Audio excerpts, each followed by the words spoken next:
Hi ನಮಸ್ತೆ ಎಲ್ಲರಿಗೂ Kannada study hub YouTube ಚಾನಲ್ಗೆ ಸ್ವಾಗತ. ಸೊ ಇವತ್ತಿನ ಸೆಷನ್ನಲ್ಲಿ ನಾವೇನು ನೋಡೋಣ ಅಂತ ಹೇಳಿದ್ರೆ, ಇಂದು ನಡೆದಿರ್ತಕ್ಕಂತಹ ಅಂದರೆ 11th ಮಾರ್ಚ್ ಸೆಕೆಂಡ್ ಶಿಫ್ಟಲ್ಲಿ ನಡೆದಿರ್ತಕ್ಕಂತಹ RPF ಕಾನ್ಸ್ಟೇಬಲ್ ಪ್ರಶ್ನೆ ಪತ್ರಿಕೆ ಅನಾಲಿಸಿಸ್ನ ಮಾಡೋಣ, ಸರಿನಾ? ಸೊ ಬನ್ನಿ ವಿಡಿಯೋನ ಸ್ಟಾರ್ಟ್ ಮಾಡೋಣ. ವಿಡಿಯೋ ಸ್ಟಾರ್ಟ್ ಮಾಡೋಕ್ಕಿಂತ ಮುಂಚೆ ವಿಡಿಯೋ ಕೊನೆವರೆಗೂ ನೋಡಿ ಅಂತ ಹೇಳ್ತಾ, ಹಾಗೆ ವಿಡಿಯೋ ಕೊನೆವರೆಗೂ ನೋಡಿದ ನಂತರ ವಿಡಿಯೋ ಇಷ್ಟ ಆದರೆ ಲೈಕ್ ಮಾಡಿ, ಸಬ್ಸ್ಕ್ರೈಬ್ ಮಾಡಿ. ಇಫ್ ಇವನ್ ನಿಮಗೆ ವಿಡಿಯೋ ಇಷ್ಟ ಆಗಲಿಲ್ಲ ಅಂದರೆ ಸೊ ಆಬ್ವಿಯಸ್ಲಿ ಡಿಸ್ಲೈಕ್ ಮಾಡಿ ಅಂತ ಹೇಳ್ತಾ, ಮೊದಲ ಪ್ರಶ್ನೆ, steam engine works on the principle of ಅಂತ ಕೇಳಿದ್ದಾನೆ. ಒಂದು ಸ್ಟೀಮ್ ಇಂಜಿನ್ ಏನಿದೆ ಅಲ್ವಾ, ಒಂದು ಉಗಿ ಇಂಜಿನ್ ಯಾವ ತತ್ವದ ಮೇಲೆ ಕಾರ್ಯನಿರ್ವಹಿಸ್ತದೆ ಅಂತ ಕೇಳಿದ್ದಾನೆ. ಚಲನೆಯ ನಿಯಮ, ನ್ಯೂಟನ್ನ ಚಲನೆಯ ನಿಯಮ ಅಂತ ಕೊಟ್ಟಿದ್ದಾನೆ. ಹಾಗೆ ಶಕ್ತಿ ಸಂರಕ್ಷಣೆಯ ನಿಯಮ, ಮತ್ತು ಸ್ಥಾಯಿ ವಿದ್ಯುತ್ತನ ನಿಯಮ, ಮತ್ತು ಥರ್ಮೋಡೈನಾಮಿಕ್ ನಿಯಮ ಅಂತ ಇದೆ. ಸೊ ಇದಕ್ಕೆ ಸರಿಯಾದ ಉತ್ತರ ಯಾವುದಾಗುತ್ತೆ ಅಂದರೆ ನಿಮಗೆ ಆಪ್ಷನ್ 4 ಆದಂತಹ ಥರ್ಮೋಡೈನಾಮಿಕ್ಸ್ ನಿಯಮ ಆಗುತ್ತೆ, ಸರಿನಾ? ಒಂದು ಸ್ಟೀಮ್ ಇಂಜಿನ್ ಯಾವ ಒಂದು ಪ್ರಿನ್ಸಿಪಲ್ ಮೇಲೆ ಕಾರ್ಯನಿರ್ವಹಿಸ್ತದೆ ಅಂತ ಕೇಳಿದ್ರೆ ಥರ್ಮೋಡೈನಾಮಿಕ್ಸ್ ನಿಯಮದ ಮೇಲೆ ಕಾರ್ಯನಿರ್ವಹಿಸ್ತದೆ. ಇದು ನಿಮಗೆ ಸ್ಟೇಟ್ ಗೌರ್ಮೆಂಟ್ ಎಕ್ಸಾಮಲ್ಲಿ ಕೇಳಿದ್ದಾನೆ. PC, PSI ಹಾಗೆ SDA, FDA ಮತ್ತು ಸೆಂಟ್ರಲ್ ಗೌರ್ಮೆಂಟಲ್ಲಿ ಯಾವುದಕ್ಕೂ ಬಿಟ್ಟಿಲ್ಲ ಇದು. ಓಕೆ, ಈ ಪ್ರಶ್ನೆ ಯಾವುದು ಸ್ಟೀಮ್ ಇಂಜಿನ್ ಮೇಲೆ ಪ್ರಶ್ನೆನ, ಸರಿನಾ? ಇದನ್ನ ಸ್ಪೆಷಲಿ ಒಂದನ್ನು ನೋಡ್ಕೊಳ್ಳಿ ಇದನ್ನು. ಆ್ಯಂಡ್ ದೆನ್ ನೆಕ್ಸ್ಟ್ ಪ್ರಶ್ನೆ ಏನಿದೆ ಅಂದರೆ ನಿಮಗೆ ಒಂದು ಮಲಬಾರ್ ವ್ಯಾಯಾಮ 2024ರಲ್ಲಿ ಎಲ್ಲಿ ನಡೆಯಿತು ಅಂತ ಕೇಳಿದ್ದಾನೆ. ಇದೊಂದು ಯುದ್ಧಾಭ್ಯಾಸ ಎಲ್ಲಿ ನಡೀತದೆ ಅಂತ ಕೇಳಿದ್ದಾನೆ. ಅಂದರೆ 2024ರಲ್ಲಿ ವಿಶಾಖಪಟ್ಟಣಂದಲ್ಲಿ ಈ ಯುದ್ಧಾಭ್ಯಾಸ ನಡೀತದೆ, ಸರಿನಾ? ಸೊ ಯಾವ ತಿಂಗಳಲ್ಲಿ ನಡೀತು ಅಂತ ಕೇಳಬಹುದು. ಅಕ್ಟೋಬರ್ ತಿಂಗಳಲ್ಲಿ ಇದು ನಡೀತದೆ, ಯುದ್ಧಾಭ್ಯಾಸ ನಡೀತದೆ. ಹಾಗೆ ಯಾವ್ಯಾವ ದೇಶಗಳು ಇದನ್ನು ಆಯೋಜನೆ ಮಾಡಿದ್ದು, ಯಾವ್ಯಾವ ದೇಶಗಳು ಇದರಲ್ಲಿ ಪಾರ್ಟಿಸಿಪೇಟ್ ಮಾಡಿದ್ದು ಅಂತ ಏನಾದರೂ ಕೇಳಿದ್ರೆ, ಸರ್ 2 ದೇಶಗಳು ಪಾರ್ಟಿಸಿಪೇಟ್ ಮಾಡ್ತವೆ ಅಂತ ನಮ್ಗೆ ಗೊತ್ತಿದೆ. 2 ದೇಶಗಳು ಮಾತ್ರ ಪಾರ್ಟಿಸಿಪೇಟ್ ಮಾಡಲ್ಲ. ಕೆಲವೊಂದು ಕಡೆ ಇವಾಗ ರಿಮ್ಪ್ಯಾಕ್ ಅಂತ ನೀವು ನೋಡಿರ್ಬೋದು, ರಿಮ್ಪ್ಯಾಕ್ ಯುದ್ಧಾಭ್ಯಾಸ ಅಂತ ಕೇಳಿರ್ಬೋದು. ಸೊ ಮ್ಯಾಕ್ಸಿಮಮ್ ಅಂದರೆ ಒಂದು ಎಷ್ಟು 38 ದೇಶಗಳು, ಇನ್ನೂ ಜಾಸ್ತಿ ದೇಶಗಳು ಭಾಗವಹಿಸಿದ್ವು. ಎಲ್ಲಿ? ಅಮೆರಿಕಾದಲ್ಲಿ, ಸರಿನಾ? ಸೊ ಹಾಗೆ ನಮ್ಮ ಭಾರತದಲ್ಲೂ ಕೂಡ ಒಂದು ಮಲಬಾರ್ ವ್ಯಾಯಾಮ ಅಂತ ನಾವು ನಡೆಸ್ತೀವಿ. ಯಾವ್ಯಾವ ದೇಶಗಳು ಇದರಲ್ಲಿ ಪಾರ್ಟಿಸಿಪೇಟ್ ಮಾಡ್ತವೆ ಅಂತ ಕೇಳಿದ್ರೆ, ಬಾಜು ಏನು ಸರ್ ಬಾಜು ಅಂದರೆ? ಓಕೆ, B ಅಂದರೆ ಭಾರತ, A ಅಂದರೆ ಆಸ್ಟ್ರೇಲಿಯಾ, ಹಾಗೆ J ಅಂದರೆ ಜಪಾನು, U ಅಂದರೆ USA. Okay, USA means America. So ಬಾಜು ಅಂತ ನೆನ್ಪಿಟ್ಕೊಳ್ಳಿ, ಸರಿನಾ? ಸೊ ಬಾಜು ಅಂತ ನಿಮ್ಗೆ ಕೇಳ್ಬೋದು, ಮೀನ್ಸ್ ಬಾಜು ಅಂತ ನಾನು ಕೋಡ್ ಮಾಡ್ಕೊಂಡಿರೋದು. ಬಾಜು ಅಂತ ಕೇಳಲ್ಲ ನಿಮಗೆ. ಇವಾಗ ಕ್ವಾಡ್ ಸದಸ್ಯರು, ಓಕೆ, QUAD, ಈ ಕ್ವಾಡ್ ಸದಸ್ಯರು ಯಾವ ಒಂದು ವ್ಯಾಯಾಮವನ್ನು ಆಯೋಜನೆ ಮಾಡಲಾಗ್ತದೆ ಈ ಕ್ವಾಡ್ ಸದಸ್ಯರಿಗೆ ಅಂತ ಕೇಳ್ತಾನೆ ನಿಮಗೆ. ಈ ಕ್ವಾಡ್ ಸದಸ್ಯರು ಆಯೋಜನೆ ಮಾಡತಕ್ಕಂತಹ ಒಂದು ವ್ಯಾಯಾಮವೇ ನಿಮಗೆ ಮಲಬಾರ ವ್ಯಾಯಾಮ, ಸರಿನಾ? ಇವರೇ ಪಾರ್ಟಿಸಿಪೇಟ್ ಮಾಡ್ತಾರೆ ಅದರಲ್ಲಿ, ಕ್ವಾಡ್ದಲ್ಲಿದ್ದವರು. ಹಾಗಾದರೆ ಕ್ವಾಡ್ ಅನ್ನೋದು ಒಂದು ಸಂಘಟನೆಯಾ? ಹೌದು, ಕ್ವಾಡ್ ಅನ್ನೋದು ಒಂದು ಸಂಘಟನೆ ಇದೆ. ಓಕೆ, QUAD, ಕ್ವಾಡ್ ಅನ್ನೋದು ಒಂದು ಸಂಘಟನೆ ಇದೆ. ಸೊ ಈ ಕ್ವಾಡ್ನಲ್ಲಿ ಎಷ್ಟು ರಾಷ್ಟ್ರಗಳು ಬರ್ತವೆ ಅಂದರೆ ನಿಮಗೆ, ಕ್ವಾಡ್ ಅಂದರೆ ಹೆಂಗೆ 4 ಅಂದಂಗೆ ತಾನೇ ಅದರ ಅರ್ಥ. ಸೊ 4 ರಾಷ್ಟ್ರಗಳು ಬರ್ತವೆ ಕ್ವಾಡಲ್ಲಿ. ಯಾವ್ಯಾವ ದೇಶಗಳು? ಸೊ ಸಿಂಪಲ್ ಆಗಿ ಬಾಜು ಅನ್ನೋದು ನಾನು ಟ್ರಿಕ್ ಹಾಕೊಂಡಿದ್ದೀನಿ. ಸೊ ಬಾಜು ಅಂತ ಏನು? ಭಾರತ, ಆಸ್ಟ್ರೇಲಿಯಾ, ಜಪಾನು ಮತ್ತು ಅಮೇರಿಕಾ ಅಂತ. Okay, USA. ಓಕೆ, USA ಬಾಜು ಅಂತ ನೀವು ಹಾಕ್ಕೊಳ್ಳಿ, BAJU ಅಂತ. ಸೊ ಹೇಗೆ ನೆನ್ಪಿಟ್ಕೋಬೇಕು? ಓಕೆ, ಇವಾಗ ಕ್ವಾಡಲ್ಲಿರುವ ಸದಸ್ಯರ ಸಂಖ್ಯೆ 4, QUAD, ಹೀಗೆ ಕೂತಿರ ಇದನ್ನು ಕ್ವಾಡ್ ಅಂತ ಓದ್ತಾ ಕೂಡಬೇಡಿ. So time waste. ಕ್ವಾಡ್ಗ ಅಂತ ಓದಿ. ಕ್ವಾಡ್ಗ ಅಂತಂದರೆ ನಮ್ಮ ಕಡೆ ಹೆಂಗೆ ಅಂದರೆ ಒಂಥರ ಮಾತು ಕೇಳಲಾರ್ದ ಅವಿವೇಕಿ ಅಂತಂದಂಗೆ ಅದರ ಅರ್ಥ ಉತ್ತರ ಕರ್ನಾಟಕ ಭಾಷೆಯಲ್ಲಿ. ಕ್ವಾಡ್ಗ ಬಾಜು ಸರಿ, ಹಾದೇಗೇನು ಕೂತಿ ಬಾಜು ಸರಿ ಅಂತ ಹೇಳ್ತಾರೆ. ಕ್ವಾಡ್ಗ ಹಾದೇಗೇನು ಕೂತಿ ಬಾಜು ಸರಿ. ಸೊ ಬಾಜು ಅಂದ್ರೇನು ನಿಮಗೆ? ಭಾರತ, ಆಸ್ಟ್ರೇಲಿಯಾ ಮತ್ತು ಜಪಾನು, USA, ಸರಿನಾ? ಸೊ ಈ ಥರ ನಿಮಗೆ ಬೇರೆ ಹೇಳಲ್ಲ, ನೆನಪಿಟ್ಕೊಳ್ಳಿ ಅಷ್ಟೇ. ಓಕೆ, ಸೊ ಕ್ವಾಡ್ಗ ಬಾಜು ಸರಿ. ಕ್ವಾಡಲ್ಲಿ ಯಾರ್ಯಾರಿದ್ದಾರೆ? ಭಾರತ, ಆಸ್ಟ್ರೇಲಿಯಾ, ಜಪಾನ್ ಮತ್ತು USA. ನೆನಪುಳಿತದೆ, ಫಾರ್ ಎವರ್ ನೆನಪುಳಿತದೆ, ನಾನು ಡೆತ್ ಆದರೂ ಕೂಡ, ಇವನ್ ನೀವು ಹೋದರೂ ಕೂಡ, ಸರಿಯಾ? ಸೊ ಯಾವ್ಯಾವ ದೇಶಗಳು? ಆಸ್ಟ್ರೇಲಿಯಾ, ಜಪಾನು, ಭಾರತ ಮತ್ತು ಅಮೇರಿಕಾ. ನೆನಪಿರಲಿ ಇದು ನಿಮಗೆ. ಸೊ ಇವರು ಮಲಬಾರ್ ವ್ಯಾಯಾಮವನ್ನು ಮಾಡ್ತಾರೆ, ಸರಿನಾ? ಈ 4 ರಾಷ್ಟ್ರಗಳು ಮಾತ್ರ ಮಾಡ್ತಾರೆ. ಸೊ ಈ ವರ್ಷ ಎಲ್ಲಿ ಹಮ್ಮಿಕೊಳ್ಳಲಾಗಿತ್ತು ಅಂದರೆ ವಿಶಾಖಪಟ್ಟಣಂದಲ್ಲಿ, ಸರಿನಾ? ಸೊ ವಿಶಾಖಪಟ್ಟಣಂದಲ್ಲಿ ಹಮ್ಮಿಕೊಳ್ತಾರೆ. ನಿಮಗೆ ರಾಜ್ಯ ಕೇಳಬಹುದು, ರಾಜ್ಯ ಕೇಳಿದ್ರೆ ಆಂಧ್ರ ಪ್ರದೇಶ ಆಗುತ್ತೆ, ಸರಿಯಾ? 2 ಕೂಡ ನಿಮಗೆ ನೆನಪಿರಲಿ. ಹಾಗೆ ಇದರದ್ದು ಉದ್ದೇಶ ಏನು ಈ ವ್ಯಾಯಾಮದು ಅಂತ ಕೇಳಿದ್ರೆ, ಸಮುದ್ರದಲ್ಲಿ ಪರಸ್ಪರ ತಿಳುವಳಿಕೆ, ಸಮನ್ವಯವನ್ನು ಹೆಚ್ಚಿಸುವುದು, ಇಂಡೋ ಪೆಸಿಫಿಕ್ ಪ್ರದೇಶದ ಭದ್ರತೆಯನ್ನು ಬಲಪಡಿಸುವುದು ಈ ವ್ಯಾಯಾಮದ ಒಂದು ಮಹತ್ವವಾದ ಒಂದು ಗುರಿ, ಸರಿನಾ? ಮಲಬಾರ್ ಏನು ವ್ಯಾಯಾಮ ನಡೀತದೆ ಅಲ್ವಾ? ಸೊ ಇದ್ರ ಗುರಿ ಯಾವುದು ಅಂದರೆ ನಿಮಗೆ ಇದು ಬರುತ್ತೆ, ಸರಿನಾ? ನೋಡ್ಕೊಳ್ಳಿ ಇದನ್ನು. ಆ್ಯಂಡ್ ದೆನ್ ನೆಕ್ಸ್ಟ್ ಪ್ರಶ್ನೆ ಏನಿದೆ ಅಂದರೆ ನಿಮಗೆ ಆರ್ಟಿಕಲ್ 10ರಲ್ಲಿ ಏನು ಹೇಳಲಾಗಿದೆ ಅಂತ ಕೇಳಿದ್ದಾರೆ. ಸೊ 1ರಿಂದ 70ರವರೆಗೂ, 1ರಿಂದ 75ರವರೆಗೂ ನೀವು ಆರ್ಟಿಕಲ್ನ ನೋಡ್ಕೊಳ್ಳಿ ಅಂತ ನಾನೇ ಹೇಳಿ ಸಾಕಾಗಿದೆ ನನಗೆ. ಓಕೆ, ಅದನ್ನು ಕ್ಲಾಸ್ ಕೂಡ ಮಾಡಿದ್ದೀನಿ. ನಾನು ಕ್ಲಾಸ್ನೇ ನಿಮ್ಗೆ ನೋಡೋಕ್ಕೆ ಇಷ್ಟ ಇಲ್ವಾ? ನೋಡಬೇಡಿ. ಓಕೆ, ಜಸ್ಟ್ PDF ಆದರೂ ಡೌನ್ಲೋಡ್ ಮಾಡ್ಕೊಳ್ಳಿ, PDFನಲ್ಲಾದರೂ ನೋಡಿ. PDFನಲ್ಲಿ ಯಾಕೆ ನಿಮಗೆ ಒಂದೇ ಸರಿ ಹೋಗಲ್ಲ, 1-2 ಸರಿ ನೋಡಿದ್ರೂ ನಿಮಗೆ ತಲೆನಲ್ಲಿ ಹೋಗಲ್ಲ ಅಂದರೆ ಅಲ್ಲಿ ನಿಮಗೆ ಹೇಗೆ ಓದಬೇಕು ಅನ್ನೋದು ಗೊತ್ತಾಗೋದಿಲ್ಲ. ಡೈರೆಕ್ಟಾಗಿ ಅಲ್ಲಿ ಸೆಂಟೆನ್ಸ್ ಬಂದಿರುತ್ತೆ, ನಿಮಗೆ ನೋಡೋಕ್ಕಾಗೋದಿಲ್ಲ. ಇವನ್ ನೀವು ಸಂವಿಧಾನದ ಬುಕ್ ತೊಗೊಂಡ್ರೂ ನಿಮಗೆ ಇಂಟ್ರೆಸ್ಟ್ ಬರೋದಿಲ್ಲ. ಬಟ್ ಕ್ಲಾಸ್ನ ಕೇಳಿ ಅನ್ನೋದಕ್ಕೆ ಎದಕ್ಕೆ ಅಂದರೆ ಲಿಂಕ್ ಆಗುತ್ತೆ. ಇವಾಗ 29, 30ನೇದು ಲಿಂಕ್ ಮಾಡ್ಕೊಂಡು ಓದ್ಬೋದು. ಅದಾದ ನಂತರ 12ನೇದು ಮತ್ತು 36ನೇದು ಲಿಂಕ್ ಮಾಡ್ಕೊಂಡು ಓದ್ಬೋದು, ಸರಿನಾ? ಅದಾದ ನಂತರ ನಿಮಗೆ 40ನೇ ವಿಧಿ ಹಾಗೆ 9ನೇ ಭಾಗ ಲಿಂಕ್ ಮಾಡ್ಕೊಂಡು ಓದ್ಬೋದು.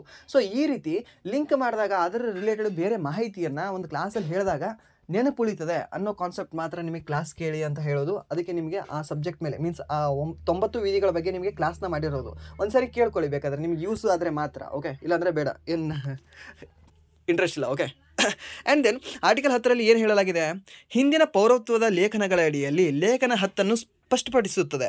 ಏನು ಅಂದರೆ, ಘೋಷಿತ ಪ್ರಜೆಗಳು ಸಂಸತ್ತಿನ ಯಾವುದೇ ಕಾನೂನಿಗೆ ಒಳಪಟ್ಟಿರುತ್ತಾರೆ. ನಾವು ಒಂದು ಪ್ರಜೆ ಇದ್ದೀನಲ್ವ, ನಾನು ಒಬ್ಬ ಪೌರ ಇದ್ದೀನಲ್ವ, ನಮ್ಮ ಭಾರತ ದೇಶದ ಪೌರತ್ವವನ್ನು ಹೊಂದಿದ್ದೀನಲ್ವ ನಾನು ಅಥವಾ ನಾವು ಕಾನೂನಿನ ಸಂಸತ್ತಿನ ಯಾವುದೇ ಒಂದು ಕಾನೂನಿಗೆ ನಾವು ಒಳಪಟ್ಟಿರ್ತೀವಿ. ಹಾಗೆ ಪೌರತ್ವದ ಹಕ್ಕುಗಳ ನಿರಂತರತೆಗೆ ಸಂಬಂಧಿಸಿದೆ. ಸೊ ಸ್ಪೆಷಲಿ ಈ ಲೈನ್ನ ನೀವು ನೆನ್ಪಿಟ್ಕೊಳ್ಳಿ, ಪೌರತ್ವದ ಹಕ್ಕುಗಳ ನಿರಂತರತೆಗೆ ಸಂಬಂಧಿಸಿದೆ ಇದು. ಅಂದರೆ ಮೊಟಕುಗೊಳಿಸಂಗಾಗಂಗಿಲ್ಲ.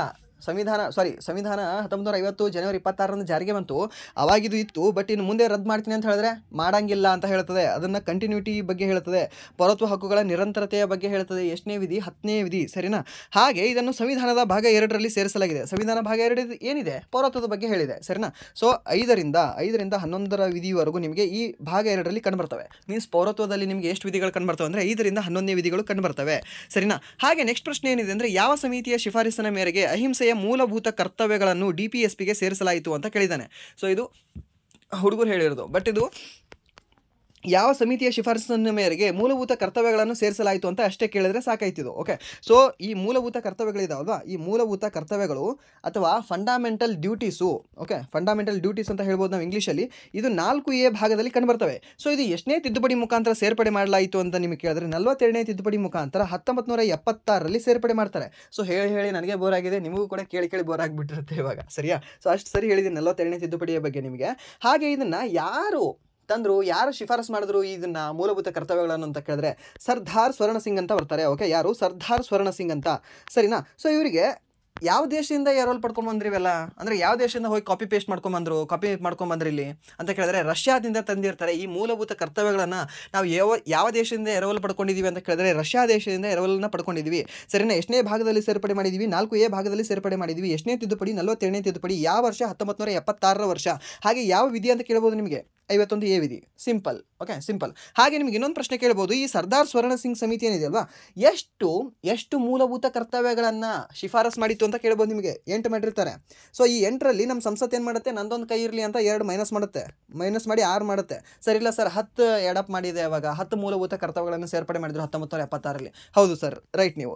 ಸೊ 6ರಲ್ಲಿ 4 ಮತ್ತು ಸಂಸತ್ತು ಇವ್ರದೇ ಹೊಸದಾಗಿ ನಂದೊಂದು ಇರಲಿ ಅಂತ ಹೇಳಿ ಸೇರಿಸ್ತಾರೆ. ಇವರೊಂದು 4 ಸೇರಿಸಿ ಟೋಟಲಿ 10 ಮೂಲಭೂತ ಕರ್ತವ್ಯಗಳನ್ನು 42ನೇ ತಿದ್ದುಪಡಿಯಲ್ಲಿ ಸೇರ್ಪಡೆ ಮಾಡ್ತಾರೆ. ಸರ್ ಹಾಗಾದರೆ ಪ್ರಸ್ತುತ 11 ಮೂಲಭೂತ ಕರ್ತವ್ಯಗಳಿದಾವಲ್ವಾ? ಹೌದು, 86ನೇ ತಿದ್ದುಪಡಿ ಮಾಡಿ ಮತ್ತೆ 11ನೇ ಮೂಲಭೂತ ಕರ್ತವ್ಯವಾದ 6ರಿಂದ 14 ವರ್ಷದ ಮಕ್ಕಳಿಗೆ ಅವರ ಪೋಷಕರು ಶಿಕ್ಷಣವನ್ನು ಕೊಡಿಸಲೇಬೇಕು ಅಂತ ಹೇಳ್ತದೆ, ಸರಿನಾ? ಸೊ 11ನೇ ಮೂಲಭೂತ ಕರ್ತವ್ಯ ಅದು ಯಾವ ವರ್ಷ ಮಾಡಿದ್ರು? 86ನೇ ತಿದ್ದುಪಡಿ 2002ರಲ್ಲಿ ಮಾಡ್ತಾರೆ, ಸರಿನಾ? ಇದು ಕೂಡ ನಿಮಗೆ ನೆನಪಿರಲಿ. ಆ್ಯಂಡ್ ದೆನ್ ನೆಕ್ಸ್ಟ್ ಪ್ರಶ್ನೆ ಏನಿದೆ ಅಂದರೆ, 1857ರ ದಂಗೆಯ ಪ್ರಭಾವವೇನು? 1857ರಲ್ಲಿ ದಂಗೆ ಏನೋ ಆಯಿತು, ಅದರ ಪ್ರಭಾವ ಏನಾಯಿತು? ಪ್ರಭಾವ ಏನು ಬೀರ್ತು? ಏನು ಬದಲಾವಣೆ ಆಯಿತಾ? ಏನು ಬದಲಾವಣೆ ಆಗಲಿಲ್ವಾ? ಏನು ಇನ್ನೂ ಹಾಳಾಗೋಯ್ತಾ? ಇನ್ನೂ ಸ್ವಲ್ಪ ಉದ್ಧಾರ ಆಯಿತಾ ಅಂತ ಕೇಳೋದಾದರೆ, 1857ರ ದಂಗೆಯು ಭಾರತದ ಮೇಲೆ ಬ್ರಿಟಿಷ್ ಆಳ್ವಿಕೆಯನ್ನು ಬದಲಿಸಿತು ಮತ್ತು ಭಾರತೀಯ ರಾಷ್ಟ್ರೀಯತೆಯ ಉದಯವನ್ನು ಉತ್ತೇಜಿಸಿತು. ಇದು ಇಂಪಾರ್ಟೆಂಟ್ ಇದೆ ನೋಡಿ. ಅದಾದ ನಂತರ ಈ ದಂಗೆಯು ಹಲವಾರು ಪರಿಣಾಮಗಳನ್ನು ಬೀರಿತು. ಯಾವುದು? ಒಂದು ಗೌರ್ಮೆಂಟ್ ಆಫ್ ಇಂಡಿಯಾ ಆ್ಯಕ್ಟ್ ಅಂತ ಬರುತ್ತೆ 1858ರ ಮೂಲಕ. ಈಸ್ಟ್ ಇಂಡಿಯಾ ಕಂಪನಿಯ ಆಡಳಿತವು ಕೊನೆಗೊಂಡಿತು. ಈಸ್ಟ್ ಇಂಡಿಯಾ ಆಡಳಿತ ಅವಾಗೆ ಕೊನೆಗೊಂಡು ಬಿಡ್ತದೆ. ಈಸ್ಟ್ ಇಂಡಿಯಾ ಆಡಳಿತ ಏನಿರ್ತದಲ್ವಾ, ಅದನ್ನು ರದ್ದು ಮಾಡಿಬಿಡ್ತಾರೆ. ಯಾರು? ರಾಣಿ ವಿಕ್ಟೋರಿಯಾ. ಡೈರೆಕ್ಟಾಗಿ ಅವರೇ ಆಳ್ವಿಕೆ ಮಾಡೋಕ್ಕೆ ಶುರು ಮಾಡ್ತಾರೆ. ಸೊ ರಾಣಿ ವಿಕ್ಟೋರಿಯಾ ಏನಿರ್ತಾರಲ್ವಾ, ಸೊ ವಿಕ್ಟೋರಿಯಾ ಕಂಪನಿಯ ಒಂದು ಆಡಳಿತವನ್ನು ರದ್ದು ಮಾಡ್ತಾರೆ. ಸೊ ರದ್ದು ಮಾಡ್ತಾರೆ, ನಾನೇ ಆಡಳಿತ ಮಾಡ್ತೀನಿ ಅಂತ ಘೋಷಣೆ ಮಾಡ್ತಾರೆ. ಎಷ್ಟು ಆ್ಯಕ್ಟ್ ಮುಖಾಂತರ? 1858ರ ಆ್ಯಕ್ಟ್ ಮೂಲಕ. ಸೊ ಹಾಗಾದರೆ ಬ್ರಿಟನ್ ಬಿಟ್ಟು ಇಲ್ಲಿ ಬಂದು ಆಳ್ವಿಕೆ ಮಾಡೋಕ್ಕಾಗತ್ತಾ ಅವರಿಗೆ? ಇಲ್ಲ, ಮೊದಲೇ ಅವರು ರಾಜರಲ್ವಾ. ಸೊ ಅದಕ್ಕೆ ಅವರೊಬ್ಬರಿಗೆ ವೈಸ್ರಾಯ್ ಅಂತ ಇಡ್ತಾರೆ ಅವಾಗ. ಸೊ ಭಾರತದ ಗವರ್ನರ್ ಜನರಲ್ ಹೋಗಿ ವೈಸ್ರಾಯ್ ಎನ್ನುವ ಹುದ್ದೆ ಬರ್ತದೆ. ಸೊ ಆ ವೈಸ್ರಾಯ್ ಏನು ಮಾಡ್ತಾರೆ ಅಂದರೆ ಇಲ್ಲಿದ ಆಡಳಿತ ನೋಡ್ಕೊಳ್ತಾರೆ, ಸರಿನಾ? ಇದು ಮೇಜರ್ ಇದು ಟ್ವಿಸ್ಟ್ ಇದು ಇಲ್ಲಿ, ಸರಿಯಾ? ಹಾಗೆ ಬ್ರಿಟಿಷ್ ಸರ್ಕಾರವು ಭಾರತದ ಮೇಲೆ ತನ್ನ ನಿಯಂತ್ರಣವನ್ನು ಬಿಗಿಗೊಳಿಸಿತು. ಸ್ವಲ್ಪ ಜಾಸ್ತಿ ಇದ್ರೇನು ಫೋಕಸ್ ಮಾಡೋಕ್ಕೆ ಶುರು ಮಾಡ್ತಾರೆ. ಯಾಕಂದರೆ ಮತ್ತೊಮ್ಮೆ ಹಿಂಗೆ ದಂಗೆ ಆದರೆ ನಾವು ಇದ್ರ ಕಿತ್ಕೊಂಡು ಹೋಗಬೇಕಾಗುತ್ತೆ ಇಲ್ಲಿ ಟೆಂಟು ಅಂತ, ಸರಿನಾ? ಹಾಗೆ ನೆಕ್ಸ್ಟ್ ಪ್ರಶ್ನೆ ಏನಿದೆ ಅಂದರೆ, ಛೌ ನೃತ್ಯವನ್ನು ಯಾವ ದಿನಾಂಕದಂದು ಆಚರಿಸಲಾಗುತ್ತದೆ ಅಂತ ಕೇಳಿದ್ದಾನೆ. ಛೌ ನೃತ್ಯ ಏನಿದೆ ಅಲ್ವಾ, ಸೊ ಸೆಮಿ ಕ್ಲಾಸಿಕಲ್ ಡ್ಯಾನ್ಸ್ ಅಂತ ಹೇಳಿದ್ದೆ ನಿಮಗೆ, 9ನೇ ಶಾಸ್ತ್ರೀಯ ನೃತ್ಯ ಅಂತ ಹೇಳಿದ್ದೆ. ಸೊ ಇದು ಯಾವ ದಿನಾಂಕದಿಂದ ಆಚರಣೆ ಮಾಡಲಾಗ್ತದೆ? ವಸಂತ ಋತುವಿನ ಚೈತ್ರ ಹಬ್ಬದ ಸಂದರ್ಭದಲ್ಲಿ ಆಚರಣೆ ಮಾಡಲಾಗ್ತದೆ. ಓಕೆ, ವಸಂತ ಋತುವಿನ ಚೈತ್ರ, ಓಕೆ, ಚೈತ್ರ ಮಾಸದಲ್ಲಿ ಇದನ್ನು ಆಚರಣೆ ಮಾಡಲಾಗ್ತದೆ. ಸರಿನಾ? ಚೈತ್ರ ಮಾಸ ಅಂದರೆ ಯಾವಾಗ? ನಿಮಗೆ ಮಾರ್ಚ್ ಸಂದರ್ಭದಲ್ಲಿ, ಓಕೆ, ಮಾರ್ಚ್ ತಿಂಗಳಲ್ಲಿ ಏನು ಬರುತ್ತೆ ಗೊತ್ತಾ? ಅಲ್ಲಿ ನಿಮಗೆ ಚೈತ್ರ ಮಾಸ ಬರುತ್ತೆ. ಸೊ ಇವಾಗ ಪ್ರಸ್ತುತ ಫಾಲ್ಗುಣ ಇದೆ. ಓಕೆ, ಫಾಲ್ಗುಣ ಆದ ನಂತರ ನೆಕ್ಸ್ಟ್ ನಿಮಗೆ ಚೈತ್ರ ಬರುತ್ತೆ. ಚೈತ್ರ ಅನ್ನೋದು ನಮ್ಮ ಹಿಂದೂ ಕ್ಯಾಲೆಂಡರ್ ಪ್ರಕಾರ ಮೊದಲ ತಿಂಗಳು, ಚೈತ್ರ ಮೊದಲ ತಿಂಗಳು, ಫಾಲ್ಗುಣ ಕೊನೆಯ ತಿಂಗಳು. ಸರಿನಾ? ಪುಷ್ಯ 10ನೇ ತಿಂಗಳು, ಮಾಘ 11ನೇ ತಿಂಗಳು, ಫಾಲ್ಗುಣ 12ನೇ ತಿಂಗಳು. ಸರಿನಾ? ಫಾಲ್ಗುಣಿ ಅಲ್ಲ, ಫಾಲ್ಗುಣಿ ಅನ್ನೋದು ಹುಡುಗಿ ಹೆಸರು, ಫಾಲ್ಗುಣ ಅನ್ನೋದು ನಿಮಗೆ 12ನೇ ತಿಂಗಳು. ಸರಿನಾ? ಹಾಗೆ ಇಲ್ಲಿ ಚೌ ನೃತ್ಯದ ಬಗ್ಗೆ ನೋಡ್ಕೊಳ್ಳೋಣ ಬನ್ನಿ. ಏನು ಅಂದರೆ ಚೈತ್ರ ಮಾಸದ ಹಬ್ಬದಲ್ಲಿ, ಓಕೆ, ಚೈತ್ರ ಏನು ಸಂದರ್ಭ ಇದೆ ಅಲ್ವಾ, ಚೈತ್ರ ಮಾಸ ಬರುತ್ತೆ ಅಲ್ವಾ, ಸೊ ಅವಾಗ ಈ ಹಬ್ಬವನ್ನು ಆಚರಣೆ ಮಾಡ್ತಾರೆ. ಹಾಗೆ ಈ ಹಬ್ಬವನ್ನು ಎಷ್ಟು ದಿನಗಳವರೆಗೆ ನಡೆಸ್ತಾರೆ ಅಂತ ಕೇಳಿದ್ರೆ 13 ದಿನಗಳವರೆಗೆ ಈ ಹಬ್ಬವನ್ನು ನಡೆಸ್ತಾರೆ. ಹಾಗೆ ಹಾರ್ನ್ಬಿಲ್ ಹಬ್ಬವನ್ನು 10 ದಿನಗಳ ಕಾಲ, ಯಾವ್ಯಾವ ದಿನ? ಡಿಸೆಂಬರ್ 1ರಿಂದ 10ರವರೆಗೂ. ಬಟ್ ಇಲ್ಲಿ ಯಾವುದು? ಚೌ ನೃತ್ಯ ಇದೆ. ಸರಿನಾ? ಯಾವ ರಾಜ್ಯದಲ್ಲಿ ಆಚರಣೆ ಮಾಡ್ತಾರೆ ಈ ಚೌ ನೃತ್ಯವನ್ನು ಅಂತ ಕೇಳಿದ್ರೆ ಮೇಜರ್ಲಿ ಒಡಿಶಾದಲ್ಲಿ. ಜಸ್ಟ್ ಚೌ ಅಂತ ಕೊಟ್ಟು ರಾಜ್ಯ ಕೊಟ್ಟರೆ ಒಡಿಶಾ. ಬಟ್ ಒಡಿಶಾವನ್ನು ಹೊರತಾಗಿಯೂ ಕೂಡ ನಿಮಗೆ ಬೇರೆ ಬೇರೆ ಎಲ್ಲಿ ಡ್ಯಾನ್ಸ್ ಮಾಡ್ತಾರೆ ಅಂದರೆ ಪಶ್ಚಿಮ ಬಂಗಾಳ ಹಾಗೆ ಜಾರ್ಖಂಡದಲ್ಲಿಯೂ ಕೂಡ ಈ ಚೌ ನೃತ್ಯವನ್ನು ಆಚರಣೆ ಮಾಡ್ತಾರೆ. ಈ ಚೌ ನೃತ್ಯದಲ್ಲಿ 3 ಪ್ರಕಾರಗಳಿದ್ದಾವೆ. ಹಾಗೆ ಒಂದು ಪಶ್ಚಿಮ ಬಂಗಾಳದಲ್ಲಿ ಆಚರಣೆ ಮಾಡ್ತದೆ ಒಂದು ರೀತಿಯ ಚೌ, ಇನ್ನೊಂದು ರೀತಿಯ ಚೌವನ್ನು ನಾವು ಜಾರ್ಖಂಡದಲ್ಲಿ, ಹಾಗೆ ಇನ್ನೊಂದು ರೀತಿಯ ಚೌವನ್ನು ಒಡಿಶಾದಲ್ಲಿರೋದು ನಾನು ಹೇಳ್ತೀನಿ. ಏನು ಅಂದರೆ ಮಯೂರ್ಭಂಜ್ ಚೌ ಅಂತ ಕರಿತೀವಿ ನಾವು. ಯಾವುದು? ಮಯೂರ್ಭಂಜ್ ಚೌ ಅಂತ. ಈ ಮಯೂರ್ಭಂಜ್ ಚೌ ನಿಮಗೆ ಕಂಡುಬರೋದು ಎಲ್ಲಿ ಅಂದರೆ ಒಡಿಶಾದಲ್ಲಿ. ಇವೆರಡರದ್ದು ಹೇಳ್ಬೋದಾ? ಯಾಕಂದರೆ ನಾನು ಸಾಕಷ್ಟು ಸರಿ SSC GD ಹೇಳುವಾಗಲೂ ಕೂಡ ನಿಮಗೆ ಹೇಳಿದ್ದೀನಿ ಇದನ್ನು. ಈ ಪ್ರಶ್ನೆಗೆ ಸಾಕಷ್ಟು ಸರಿ ರಿಪೀಟ್ ಮಾಡಿದ್ದೀನಿ. ಹಾಗೆ ನಿಮ್ಮ ಈ RPF ಕಾನ್ಸ್ಟೇಬಲ್ ಎಕ್ಸಾಮಲ್ಲೂ ಕೂಡ ಹೇಳಿದ್ದೀನಿ. ಇದನ್ನು ಒಂದು ಕಮೆಂಟ್ ಮಾಡಿ, ಸರಿಯಾ? ಹಾಗೆ ಈ ಚೌ ನೃತ್ಯವನ್ನು 2010ರಲ್ಲಿ ಇಂಪಾರ್ಟೆಂಟ್ ಇದೆ ಡೇಟ್, ಈ ವರ್ಷ ಇಂಪಾರ್ಟೆಂಟ್ ಇದೆ, ಕೇಳಿದ್ದಾನೆ. ಸರಿನಾ? ಟೋಟಲಿ ಇದೇ ವರ್ಷ 3 ನೃತ್ಯಗಳನ್ನು ಸೇರ್ಪಡೆ ಮಾಡ್ತಾರೆ. ಇನ್ನೂ 2 ಯಾವ ನೃತ್ಯ ಅಂತ ಹೇಳ್ಬೋದು. ಒಂದು ಕೇರಳದ ಸೇರ್ಪಡೆ ಮಾಡ್ತಾರೆ, ಹಾಗೆ ಇನ್ನೊಂದು ರಾಜಸ್ಥಾನದ ಒಂದು ನೃತ್ಯವನ್ನು ಸೇರ್ಪಡೆ ಮಾಡ್ತಾರೆ. ಯಾವುದಕ್ಕೆ? ಯುನೆಸ್ಕೋ ಮಾನವೀಯತೆಯ ಅಮೂರ್ತ ಸಾಂಸ್ಕೃತಿಕ ಪರಂಪರೆಯ ಪಟ್ಟಿಯಲ್ಲಿ ಸೇರ್ಪಡೆ ಮಾಡ್ತಾರೆ. ಸರಿನಾ? ಟೋಟಲಿ 3 ಸೇರ್ಪಡೆ ಮಾಡ್ತಾರೆ. ಒಂದು ಚೌ ಆಯಿತು, ಯಾವುದು? ಒಡಿಶಾ ರಾಜ್ಯದ್ದು. ಹಾಗೆ ಇನ್ನೊಂದು ರಾಜಸ್ಥಾನ ರಾಜ್ಯದ್ದು ಮತ್ತು ಕೇರಳ ರಾಜ್ಯದ್ದು ಕೂಡ ಸೇರ್ಪಡೆ ಮಾಡ್ತಾರೆ. ಯಾವುದು ಅದು ಅಂತ ಹೇಳ್ಬೋದಾ? ಯಾಕೆ ನಾನು ಇದನ್ನು ಯಾವುದು ಅಂತ ನೀವು ಕಾಮೆಂಟ್ ಮಾಡಿ ಅಂತ ಹೇಳ್ತಾ ಇದ್ದೀನಿ ಅಂದರೆ ಆಲ್ರೆಡಿ ನಾನು ಇದನ್ನು ಹೇಳಿರ್ತೀನಿ ನಿಮಗೆ.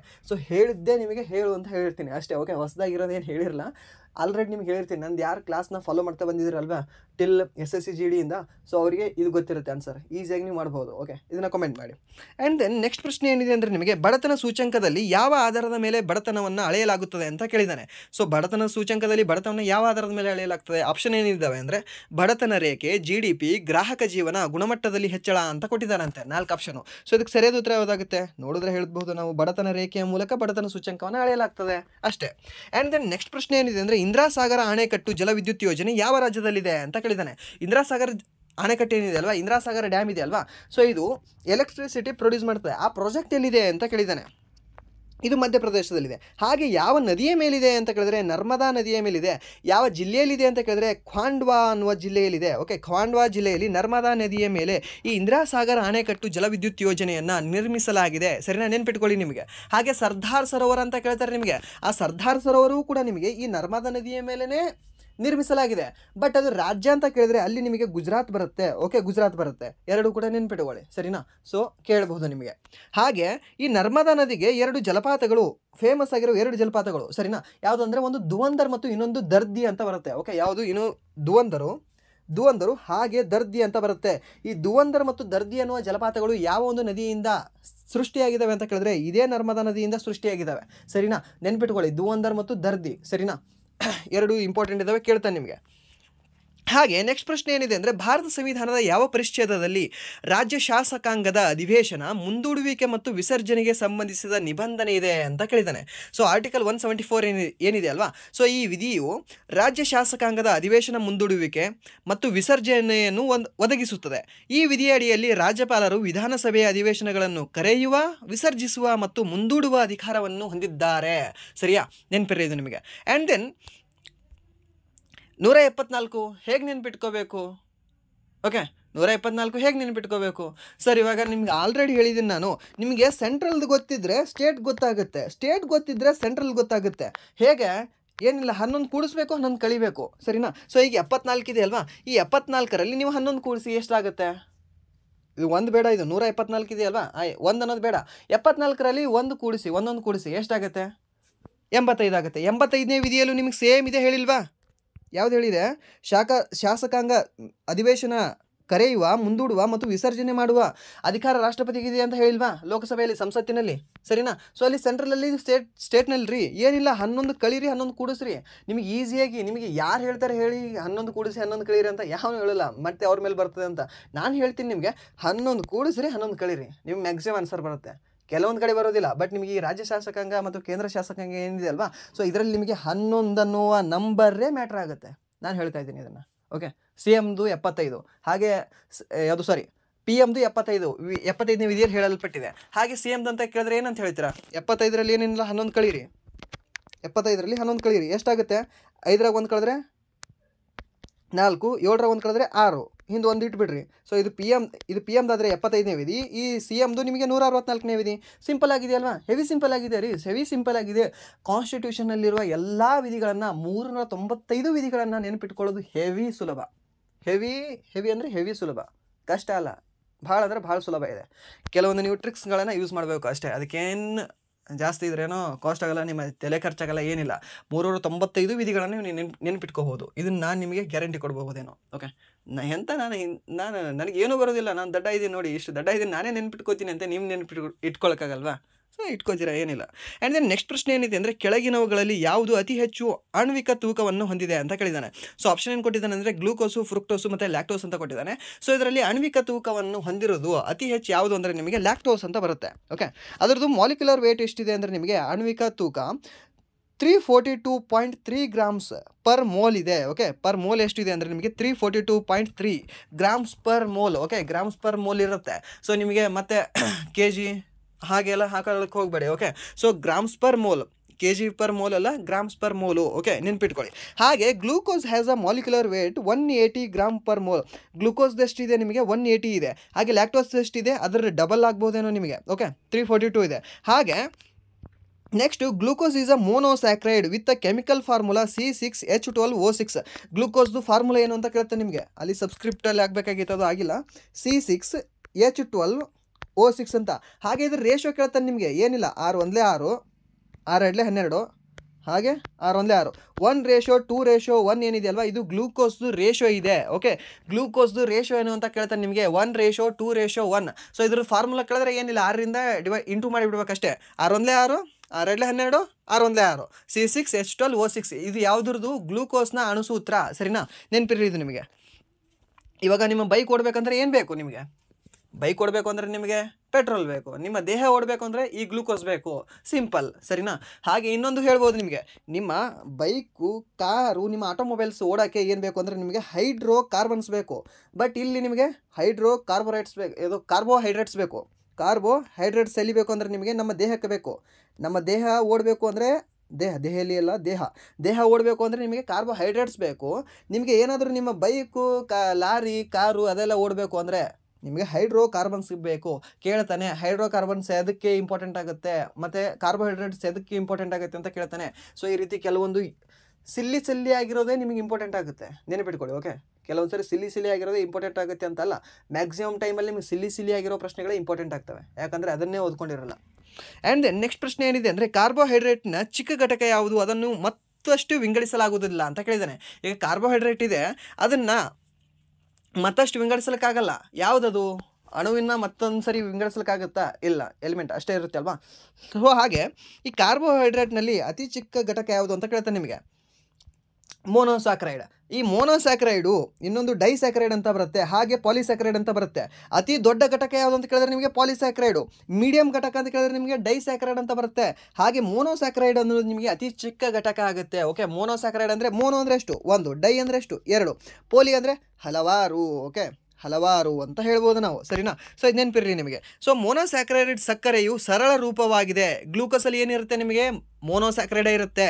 ಫ್ರುಕ್ಟೋಸಲ್ಲಿ ಏನಿರುತ್ತೆ ನಿಮಗೆ?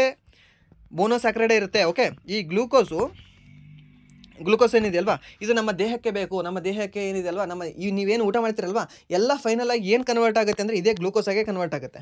ಎಲ್ಲವೂ ಕೂಡ ನೀವೇನು ಬೇಕಾದ್ರೂ ತಿನ್ನಿ, ನೀವು ಆ್ಯಪಲ್ ತಿನ್ನಿ, ಬಾಳೆಹಣ್ಣು ತಿನ್ನಿ, ಚಪಾತಿ ತಿನ್ನಿ, ರೊಟ್ಟಿ ತಿನ್ನಿ, ಮುದ್ದೆ ತಿನ್ನಿ, ಅನ್ನ ತಿನ್ನಿ, ಏನಾದರೂ ತಿನ್ನಿ ನೀವು. ಸೊ ಅದು ಫೈನಲ್ ಆಗಿ ಕನ್ವರ್ಟ್ ಆಗೋದು ಎದರಲ್ಲಿ ಅಂದರೆ ನಿಮಗೆ ಗ್ಲೂಕೋಸಲ್ಲಿ, ಸರಿನಾ? ಸೊ ಇದು ನೆನಪಿರಿ ನಿಮಗೆ. ಹಾಗೆ ಫ್ರುಕ್ಟೋಸ್ ಅಂತ ಹೇಳುತ್ತಾರೆ ನಿಮಗೆ. ಈ ಫ್ರುಕ್ಟೋಸು ಯಾವುದರಲ್ಲಿ ಕಂಡು ಬರ್ತದೆ ಅಂತ ಕೇಳ್ತಾನೆ. ಈ ಫ್ರುಕ್ಟೋಸ್ ಅನ್ನುವ ಶುಗರು ನಿಮಗೆ ಕಂಡು ಬರೋದು ಎಲ್ಲಿ ಅಂದರೆ ನಿಮಗೆ ಈ ಹಣ್ಣುಗಳಲ್ಲಿ ಓಕೆ ಹಣ್ಣುಗಳಲ್ಲಿ ನಿಮಗೆ ಫ್ರುಕ್ಟೋಸ್ ಕಂಡುಬರುತ್ತೆ. ಹೇಗೆ ನೆನ್ಪಿಟ್ಕೋಬೇಕು? ಫ್ರೂಟ್ ಅಂದರೆ ಹಣ್ಣು, ಫ್ರುಕ್ಟೋಸ್ ಅಂದರೆ ಅದರಲ್ಲಿ ಕಂಡುಬರ್ತಕ್ಕಂಥ ಒಂದು ಸಕ್ಕರೆ, ಸರಿನಾ? ಹಾಗೆ ನೆನ್ಪಿಟ್ಕೊಳ್ಳಿ. ಹಾಗೆ ಗ್ಯಾಲಕ್ಟೋಸ್ ಅಂತ ಕಂಡುಬರುತ್ತೆ. ಈ ಗ್ಯಾಲಕ್ಟೋಸ್ ಕಂಡುಬರೋದು ನಿಮಗೆ ತಾಯಿ ಎದೆಯ ಹಾಲಿನಲ್ಲಿ, ಓಕೆ, ತಾಯಿ ಎದೆಯ ಹಾಲಿನಲ್ಲಿ ನಿಮಗೆ ಗ್ಯಾಲಕ್ಟೋಸ್ ಕಂಡುಬರುತ್ತೆ. ಹಾಗೆ ರೈಬೋಸ್ ಅಂತ ಹೇಳ್ತೇನೆ ನಿಮಗೆ. ರೈಬೋಸ್ ಎಲ್ಲಿ ಕಂಡುಬರುತ್ತೆ ಅಂತ ಹೇಳ್ಬೋದಾ ನೀವು? DNA ಅಲ್ಲಿ, okay, DNA deoxy ribonucleic acid ಅಂತ ಹೇಳ್ತೀರಿ ಗೊತ್ತಾ? ಆ ಡಿಆಕ್ಸಿ ರೈಬೋನ್ಯೂಕ್ಲಿಕ್ ಆಸಿಡು ಅಥವಾ ನಿಮ್ಮ ಆ DNA ಅಲ್ಲಿ ಕಂಡುಬರ್ತಕ್ಕಂಥ ಒಂದು ಸಕ್ಕರೆ ಯಾವುದು ಅಂತ ಕೇಳಿದ್ರೆ ಇದೇ ರೈಬೋಸ್ ಅನ್ನೋ ಸಕ್ಕರೆ ಕಂಡುಬರ್ತದೆ, ಸರಿನಾ? ಹಾಗೆ ರೈಬುಲೋಸ್ ಅಂತ ಬರ್ತದೆ. ಸೊ ಇದು ಕೂಡ, ಸೊ ಇದೇನ್ಪಿರಿ ನಿಮಗೆ ಇವೆಲ್ಲವೂ ಕೂಡ ನಿಮಗೆ ಏನಾಗುತ್ತೆ ಅಂದರೆ ಮೋನೋಸ್ಯಾಕ್ರೈಡ್ಗಳು ಆಗಿರ್ತವೆ, ಓಕೆ, ಎಲ್ಲವೂ ಕೂಡ ನಿಮಗೆ ಮೋನೋಸ್ಯಾಕ್ರೈಡ್ಗಳು ಆಗಿರ್ತವೆ, ಸರಿಯಾ? ಆ್ಯಂಡ್ ದೆನ್ ನೆಕ್ಸ್ಟ್ ಪ್ರಶ್ನೆ ಏನಿದೆ ಅಂದರೆ ನಿಮಗೆ ಭಾರತದ ಯಾವ ಕರಾವಳಿಯನ್ನು ದೇಶದಲ್ಲಿ ಕಲ್ಲಿನ ಕರಾವಳಿ ಪ್ರದೇಶವೆಂದು ಪರಿಗಣಿಸಲಾಗಿದೆ ಅಂತ ಕೇಳಿದ್ದಾನೆ. ಕಲ್ಲಿನ ಕರಾವಳಿ ಯಾವುದು? ಪಶ್ಚಿಮ ಕರಾವಳಿ ಏನಿದೆ ಅಲ್ವಾ, ಅದನ್ನು ನಾವು ಏನಂತ ಪರಿಗಣಿಸ್ತೀವಿ ಅಂತ ಕೇಳಿದ್ರೆ ಕಲ್ಲಿನ ಕರಾವಳಿ ಅಂತ ಪರಿಗಣಿಸ್ತೀವಿ, ಸರಿನಾ? ಸೊ ಇದನ್ನು ಈ ರೀತಿಯೆಲ್ಲ ಪ್ರಶ್ನೆಗಳೇನಿದೆ ಅಲ್ವಾ, ಸೊ ಇದನ್ನು ನಾವು ಎಕ್ಸಾಕ್ಟಾಗಿ ಸರ್ ಇದು ಯಾವ ಬುಕ್ಕಲ್ಲಿ ಓದಿಲ್ಲ, ಯಾವ ಬುಕ್ಕಲ್ಲೂ ಕೊಟ್ಟಿಲ್ಲ, ಗೂಗಲಲ್ಲಿ ಇದೇ ಥರ ಎಕ್ಸಾಕ್ಟ್ ವರ್ಡ್ ಮೆನ್ಷನ್ ಇಲ್ಲ. ಇದು ಹೇಗೆ ಅಂದರೆ ನೀವು ತಿಳ್ಕೊಂಡು ಹಾಕಬೇಕಾಗುತ್ತೆ. ಯಾಕೆಂದರೆ ಕ್ಷಮಿಸಿ ಒಂದು ಸೆಕೆಂಡ್. ಇವಾಗ ಭಾರತದ ಮ್ಯಾಪಿಗೆ ಹಾಕೊಂಡ್ರಿ, ಓಕೆ. ಇವಾಗ ಪೂರ್ವಕ್ಕೆ ಹರಿಯುವ ನದಿಗಳು ಮೀನ್ಸ್ ಇದು ಪೂರ್ವ, ಓಕೆ, ಇದು ಬಂಗಾಳ ಕೊಲ್ಲಿ, ಹಾಗೆ ಇಲ್ಲಿ ಅರಬ್ಬಿ ಸಮುದ್ರ ಇದೆ, ಸರಿನಾ? ಇದು ಪೂರ್ವ ಕರಾವಳಿ, ಇದು ಪಶ್ಚಿಮ ಕರಾವಳಿ. ನಾನೇನು ಹೇಳಿದ್ದೆ ನಿಮಗೆ, ಪೂರ್ವಕ್ಕೆ ಹರಿತಕ್ಕಂಥ ಎಲ್ಲ ನದಿಗಳು ನಿಮಗೆ ಡೆಲ್ಟಾವನ್ನು ಕ್ರಿಯೇಟ್ ಮಾಡ್ತವೆ, ಪಶ್ಚಿಮಕ್ಕೆ ಹರಿಯುವ ಎಲ್ಲ ನದಿಗಳು ನಿಮಗೆ ಅಳಿವೆಗಳನ್ನು ಕ್ರಿಯೇಟ್ ಮಾಡ್ತವೆ, ಸರಿನಾ? ಸೊ ಯಾಕೆಂದರೆ ಅತಿ ಹೆಚ್ಚಿನ ಪರ್ವತದ ಮೇಲಿಂದ ಬೀಳ್ತವೆ, ಬೆಟ್ಟಗಳಿಂದ ಮೇಲೆ ಬೀಳ್ತವೆ. ಯಾಕೆ? ಪಶ್ಚಿಮ ಘಟ್ಟಗಳಿದ್ದಾವೆ ಇಲ್ಲಿ, ಸರಿನಾ? ಇಲ್ಲೆಲ್ಲ ಪಶ್ಚಿಮ ಘಟ್ಟಗಳಿದ್ದಾವೆ. ಪಶ್ಚಿಮ ಘಟ್ಟದಿಂದ ಮೇಲೆ ಹತ್ತಿ ನದಿಗಳ ಕೆಳಗಡೆ ಬೀಳೋದ್ರಿಂದ ಜಾಸ್ತಿ ಮಣ್ಣನ್ನು ಹೊತ್ತು ತರುವುದಿಲ್ಲ. ಅವು ತಂದರೂ ಕೂಡ ಹಾಗೆ ಸಮುದ್ರದಲ್ಲಿ ತೇಲ್ಕೊಂಡು ಹೋಗ್ಬಿಡುತ್ತೆ. ಸೊ ಅದಕ್ಕೆ ಇಲ್ಲಿ ಕಲ್ಲು ಕ್ರಿಯೇಟ್ ಆಗಿರುತ್ತೆ, ಸರಿನಾ? ಸೊ ಅದಕ್ಕೆ ಪಶ್ಚಿಮ ಘಟ್ಟಗಳು ಏನಿದೆ ಅಲ್ವಾ, ಪಶ್ಚಿಮ ಕರಾವಳಿ ಏನಿದೆ ಅಲ್ವಾ, ಇದನ್ನು ನಾವು ಕಲ್ಲಿನ ಕರಾವಳಿ ಅಂತ ಕರಿಬಹುದು ನಾವು, ಸರಿಯಾ? ಸೊ ಇದು ಎಕ್ಸಾಕ್ಟಾಗಿ ನೀವು ಓದಿರೋಕ್ಕೆ ಸಾಧ್ಯ ಇಲ್ಲ ಅನಿಸುತ್ತೆ. ಮ್ಯಾಕ್ಸಿಮಮ್ ಒಂದು 99% ಕೆಲವೊಂದು ಬುಕ್ಕಲ್ಲಿ ಕೊಟ್ಟಿರ್ಬೋದು, ಇಲ್ಲಾಂದರೆ ಕೆಲವೊಂದು ವೆಬ್ಸೈಟಲ್ಲಿ ನಿಮ್ಗೆ ಮೆನ್ಷನ್ ಮಾಡಿರ್ಬೋದೇನೋ. ಬಟ್ ಆದರೂ ನೀವು ಇದನ್ನು ಈ ಥರ ಓದಿರಲ್ಲ. ಬಟ್ ಇದನ್ನು ಅಪ್ಲೈ ಮಾಡ್ಕೊಂಡು ಹೇಳಬೇಕಾಗುತ್ತೆ ನಾವು. ಅಳಿವೆಗಳು ಏನಿರ್ತವೆ ಅಲ್ಲಿ ಕಲ್ಲೇ ಇರ್ತದೆ ಜಾಸ್ತಿ, ಸೊ ಅದಕ್ಕೆ ಆ ರೀತಿ ಹೇಳ್ಬೋದು ನೀವು, ಸರಿನಾ? ಸೊ ಹಾಗೆ ನೆಕ್ಸ್ಟ್ ಪ್ರಶ್ನೆ, ಇವಾಗ ಕರಾವಳಿಗೆ ಏನಂತ ಹೆಸರು ಕರೀತಾರೆ ಅಂತ ಕೇಳ್ತಾನೆ ನಿಮಗೆ. ಇವಾಗ ಪಶ್ಚಿಮ ಬಂಗಾಳದಲ್ಲಿ ಬಂಗತೀರ ಅಥವಾ ವಂಗತೀರ ಅಂತ ಕರಿತೀವಿ, ಅದು ಒಡಿಸ್ಸಾದಲ್ಲಿ ನಿಮಗೆ ಉತ್ಕಲ ತೀರ ಅಂತ ಕರಿತೀವಿ, ಹಾಗೆ ಆಂಧ್ರ ಪ್ರದೇಶದಲ್ಲಿ ನಿಮಗೆ ಏನಂತ ಕರಿತೀವಿ ಅಂದರೆ ಸರ್ಕಾರ ತೀರ ಅಂತ ಕರಿತೀವಿ, ಹಾಗೆ ತಮಿಳುನಾಡಲ್ಲಿ ನಿಮಗೆ ಕೋರಮಂಡಲ ತೀರ ಅಂತ ಕರಿತೀವಿ, ಮತ್ತು ಕೇರಳದಲ್ಲಿ ನಿಮಗೆ ಮಲಬಾರ್ ತೀರ ಅಂತ ಕರೆದ್ರೆ, ಕರ್ನಾಟಕದಲ್ಲಿ ಕೆನರಾ ಅಥವಾ ಮ್ಯಾಕ್ರಲ್ ತೀರ ಅಂತ ಕರಿತೀವಿ. ಸರ್ ಕೆನರಾ ತೀರ ಓಕೆ, ಮ್ಯಾಕ್ರಲ್ ತೀರ ಯಾಕೆ ಅಂತ ನೀವು ಕೇಳಬಹುದು ನೀವು, ಓಕೆ. ಮ್ಯಾಕ್ರಲ್ ಎನ್ನುವ ಒಂದು ತಳಿಯ ಮೀನುಗಳು ಕಂಡುಬರ್ತವೆ, ಸೊ ಅದಕ್ಕೆ ನಮ್ಮ ಕರಾವಳಿ ತೀರವನ್ನು ನಾವು ಮ್ಯಾಕ್ರಲ್ ತೀರ ಅಂತ ಕರಿತೀವಿ, ಸರಿನಾ? ಬಂಗಡಿ ಮೀನು ಕೇಳಿದ್ರಲ್ವಾ ಆ ಸಾಂಗು? ಸೊ ಬಂಗಡಿ ಅನ್ನೋ ಮೀನು ತಾನೇ ಒಂದು, ಹಾಗೆ ಈ ಮ್ಯಾಕ್ರಲ್ ಅನ್ನೋದು ಕೂಡ ಒಂದು ಮೀನು. ಆ ಮೀನಿನ ತಳಿ ಎಲ್ಲಿ ಕಂಡುಬರ್ತದೆ ಅಂದರೆ ನಮ್ಮ ಕೆನರಾ ತೀರದಲ್ಲಿ ಕಂಡುಬರ್ತದೆ. ಸೊ ಅದಕ್ಕೆ ನಾವು ಮ್ಯಾಕ್ರಲ್ ತೀರ ಅಂತ ಕರಿತೀವಿ ನಮ್ಮ ಕರ್ನಾಟಕದ ತೀರಕ್ಕೆ, ಸರಿನಾ? ಹಾಗೆ ಗೋವಾ ಮತ್ತು ಮಹಾರಾಷ್ಟ್ರದಲ್ಲಿ ಕಂಡುಬರ್ತಕ್ಕಂಥ ತೀರಕ್ಕೆ ನಾವೇನಂತ ಕರಿತೀವಿ ಅಂದರೆ ಕೊಂಕಣ ತೀರ ಅಂತ ಕರಿತೀವಿ. ಹಾಗೆ ಈ ಮಹಾರಾಷ್ಟ್ರದಿಂದ ಈ ಕ್ಯಾಂಬೆ ಕೊಲ್ಲಿ ಬರುತ್ತೆ ಗೊತ್ತಾ, ಖಂಬತ್ ಕೊಲ್ಲಿ, ಆ ಖಂಬತ್ ಕೊಲ್ಲಿವರೆಗೂ ಏನೋ ಒಂದು ತೀರ ಬರುತ್ತೆ ಗೊತ್ತಾ, ಅದಕ್ಕೆ ನಾವೇನಂತ ಕರಿತೀವಿ ಅಂದರೆ ಕಾತೇವಾರ ತೀರ ಅಂತ ಕರಿತೀವಿ, ಕಾಂಡ್ಲಾ ಬಂದರವರೆಗೆ. ಆ ಕಾಂಡ್ಲಾ ಬಂದರದಿಂದ ಸ್ವಲ್ಪ ಮುಂದೆ ಹೋದರೆ ನಾವು ಆ ತೀರಕ್ಕೆ ಏನಂತ ಕರಿತೀವಿ ಅಂದರೆ ಕಚ್ ತೀರ ಅಂತ ಕರಿತೀವಿ, ಸರಿನಾ? ಸೊ ಇಲ್ಲಿ ಕಾತೇವಾರ ತೀರ, ಹಾಗೆ ಇಲ್ಲಿ ಮುಂದೆ ನಿಮಗೆ ಕಚ್ ತೀರ ಅಂತ ಬರುತ್ತೆ, ಓಕೆ. ಇಲ್ಲಿ ಕಾತೇವಾರ, ಇಲ್ಲಿ ಕಚ್ ತೀರ ಅಂತ ಬರುತ್ತೆ. ಇದನ್ನು ನೋಡ್ಕೊಳ್ಳಿ, ಕೇಳ್ತಾನೆ. ಆ್ಯಂಡ್ ದೆನ್ ನೆಕ್ಸ್ಟ್ ಪ್ರಶ್ನೆ ಏನಿದೆ ಅಂದರೆ ನಿಮಗೆ ಈ ಕೆಳಗಿನ ಯಾವ DPSP ಗಾಂಧಿ ಸಿದ್ಧಾಂತಕ್ಕೆ ಸಂಬಂಧಿಸಿದೆ? ಇವಾಗ DPSP ಇದೆ ಅಲ್ವಾ, ರಾಜನೀತಿ ನಿರ್ದೇಶಕ ತತ್ವಗಳು. ಆ ರಾಜನೀತಿ ನಿರ್ದೇಶಕ ತತ್ವಗಳಲ್ಲಿ ಗಾಂಧಿ ಸಿದ್ಧಾಂತಗಳು ಅಂತ ಬರ್ತವೆ. ಯಾವ ವಿಧಿಯಲ್ಲಿ ಗಾಂಧಿ ಸಿದ್ಧಾಂತಗಳನ್ನು ಹೇಳಲ್ಪಟ್ಟಿದೆ, ಗಾಂಧಿ ಸಿದ್ಧಾಂತವನ್ನು ಎಕ್ಸ್ಪ್ಲೇನ್ ಮಾಡಲಾಗಿದೆ ಅಂತ ಕೇಳಿದ್ರೆ, ಒಂದು ಪಂಚಾಯತ್ ಸಂಘಟನೆ ಮೀನ್ಸ್ 40ನೇ ವಿಧಿ ಅದಕ್ಕೆ ಸಂಬಂಧಿಸಿದೆ, ಗಾಂಧಿ ಸಿದ್ಧಾಂತಕ್ಕೆ ಸಂಬಂಧಿಸಿದೆ. ಯಾಕೆ? ಸ್ವರಾಜ್ಯ ಅಂತ ಹೇಳಿದವರೇ ಈ ಗಾಂಧಿ ಅಲ್ವಾ, ಸೊ ಅದಕ್ಕೆ ಪಂಚಾಯತ್ ಅವ್ರದ್ದೇ ರಿಲೇಟೆಡ್ ಇರಬೇಕು ತಾನೆ. ಸೊ ಅದಕ್ಕೆ ಅದೊಂದು. ಮತ್ತು ಗುಡಿ ಕೈಗಾರಿಕೆಗಳ ಉತ್ತೇಜನಕ್ಕೆ ಸಂಬಂಧಿಸಿದ್ದಾವೆ. ಹಾಗೆ ಸಹಕಾರಿ ಕೈಗಾರಿಕೆಗಳು ಎಷ್ಟು 43B ವಿಧಿಯಲ್ಲಿ, ಮತ್ತು ಪರಿಶಿಷ್ಟ ಜಾತಿ, ಪರಿಶಿಷ್ಟ ಪಂಗಡದ ಮತ್ತು ಇತರ ಹಿಂದುಳಿದ ವರ್ಗಗಳ ಅಭಿವೃದ್ಧಿ ಬಗ್ಗೆ ಎಷ್ಟನೇ ವಿಧಿಯಲ್ಲಿ? 46ನೇ ವಿಧಿಯಲ್ಲಿ, ಸರಿನಾ? ಕೇಳಿದಾನೆ. ಹಾಗೆ ಮಾದಕ ವಸ್ತುಗಳ ನಿಷೇಧದ ಬಗ್ಗೆ ಹೇಳ್ತಾನೆ, ಓಕೆ. ಎಷ್ಟನೇ ವಿಧಿಯಲ್ಲಿ? 47ನೇ ವಿಧಿಯಲ್ಲಿ ನಿಮಗೆ ಜ್ಯೂಸ್ ಹೊಡಿಬೇಡ್ರಿ, ಹಾಗೆ ಬಾಯಲ್ಲಿ ಇದನ್ನು ತಂಬಾಕು ಅದು ಇದು ವಿಮಲ್ ಏನೋ ಬರುತ್ತಲ್ವಾ, ಸೊ ಅದನ್ನೆಲ್ಲ ತಿನ್ನಬೇಡ್ರಿ ಅಂತ ಹೇಳ್ತಾರೆ ನಿಮಗೆ, ಓಕೆ. ಇವೆಲ್ಲ ಹೇಳಿದ್ದು ನಿಮಗೆ ಗಾಂಧಿ ತತ್ವಗಳು ಅಂತ ಬರ್ತವೆ. ಹಾಗೆ ಗೋ ಹತ್ಯೆ ನಿಷೇಧ ಬಗ್ಗೆ ಹೇಳಿದವರು ಕೂಡ ಇದೇ ಗಾಂಧಿಯೇ, ಸರಿನಾ? ಸೊ ಮಹಾತ್ಮ ಗಾಂಧೀಜಿ ಏನಿದ್ದಾರಲ್ವಾ, ಸೊ ಇವರು ಗೋ ಹತ್ಯೆ ನಿಷೇಧ ಬಗ್ಗೆ ಹೇಳ್ತಾರೆ. ಕೆಲವೊಬ್ಬರೆಲ್ಲ ಹೇಳ್ಬೋದು ಗಾಂಧಿ ಹಿಂಗೆ ಹೇಳಿದ್ರು ಅಂತ, ಏನಿಲ್ಲ, ಅವರು ಕೂಡ ಗೋ ಹತ್ಯೆ ನಿಷೇಧದ ಬಗ್ಗೆನೇ ಮಾತನಾಡಿದ್ದಾರೆ, ಸರಿನಾ? ಸೊ ನೆನ್ಪಿಟ್ಕೊಳ್ಳಿ ಇದನ್ನು. ಸೊ ಇದು ಎಷ್ಟನೇ ವಿಧಿಯಲ್ಲಿ ಹೇಳಲಾಗ್ತದೆ ಅಂದರೆ 48ನೇ ವಿಧಿಯಲ್ಲಿ ಹೇಳಲಾಗ್ತದೆ, ಸರಿನಾ? 48ನೇ ವಿಧಿ ಏನಿದೆ ಅಲ್ವಾ, ಸೊ ಅದು ಗಾಂಧಿ ಸಿದ್ಧಾಂತಕ್ಕೆ ಸಂಬಂಧಿಸಿದೆ. 40ನೇ ವಿಧಿ ಹಾಗೆ ನಿಮಗೆ 43ನೇ ವಿಧಿ ಮತ್ತು 46ನೇ ವಿಧಿ, 47ನೇ ವಿಧಿ ಮತ್ತು 48ನೇ ವಿಧಿ ನಿಮಗೆ ಗಾಂಧಿ ಸಿದ್ಧಾಂತಕ್ಕೆ ಸಂಬಂಧಿಸಿರ್ತವೆ. ಸರಿಯಾ? ಆ್ಯಂಡ್ ದೆನ್ ನೆಕ್ಸ್ಟ್ ಪ್ರಶ್ನೆ ಏನಿದೆ ಅಂದರೆ, ಭಾರತ ಸಂವಿಧಾನದ 2ನೇ ಶೆಡ್ಯೂಲ್ನಲ್ಲಿ ಏನನ್ನು ಉಲ್ಲೇಖಿಸಲಾಗಿದೆ?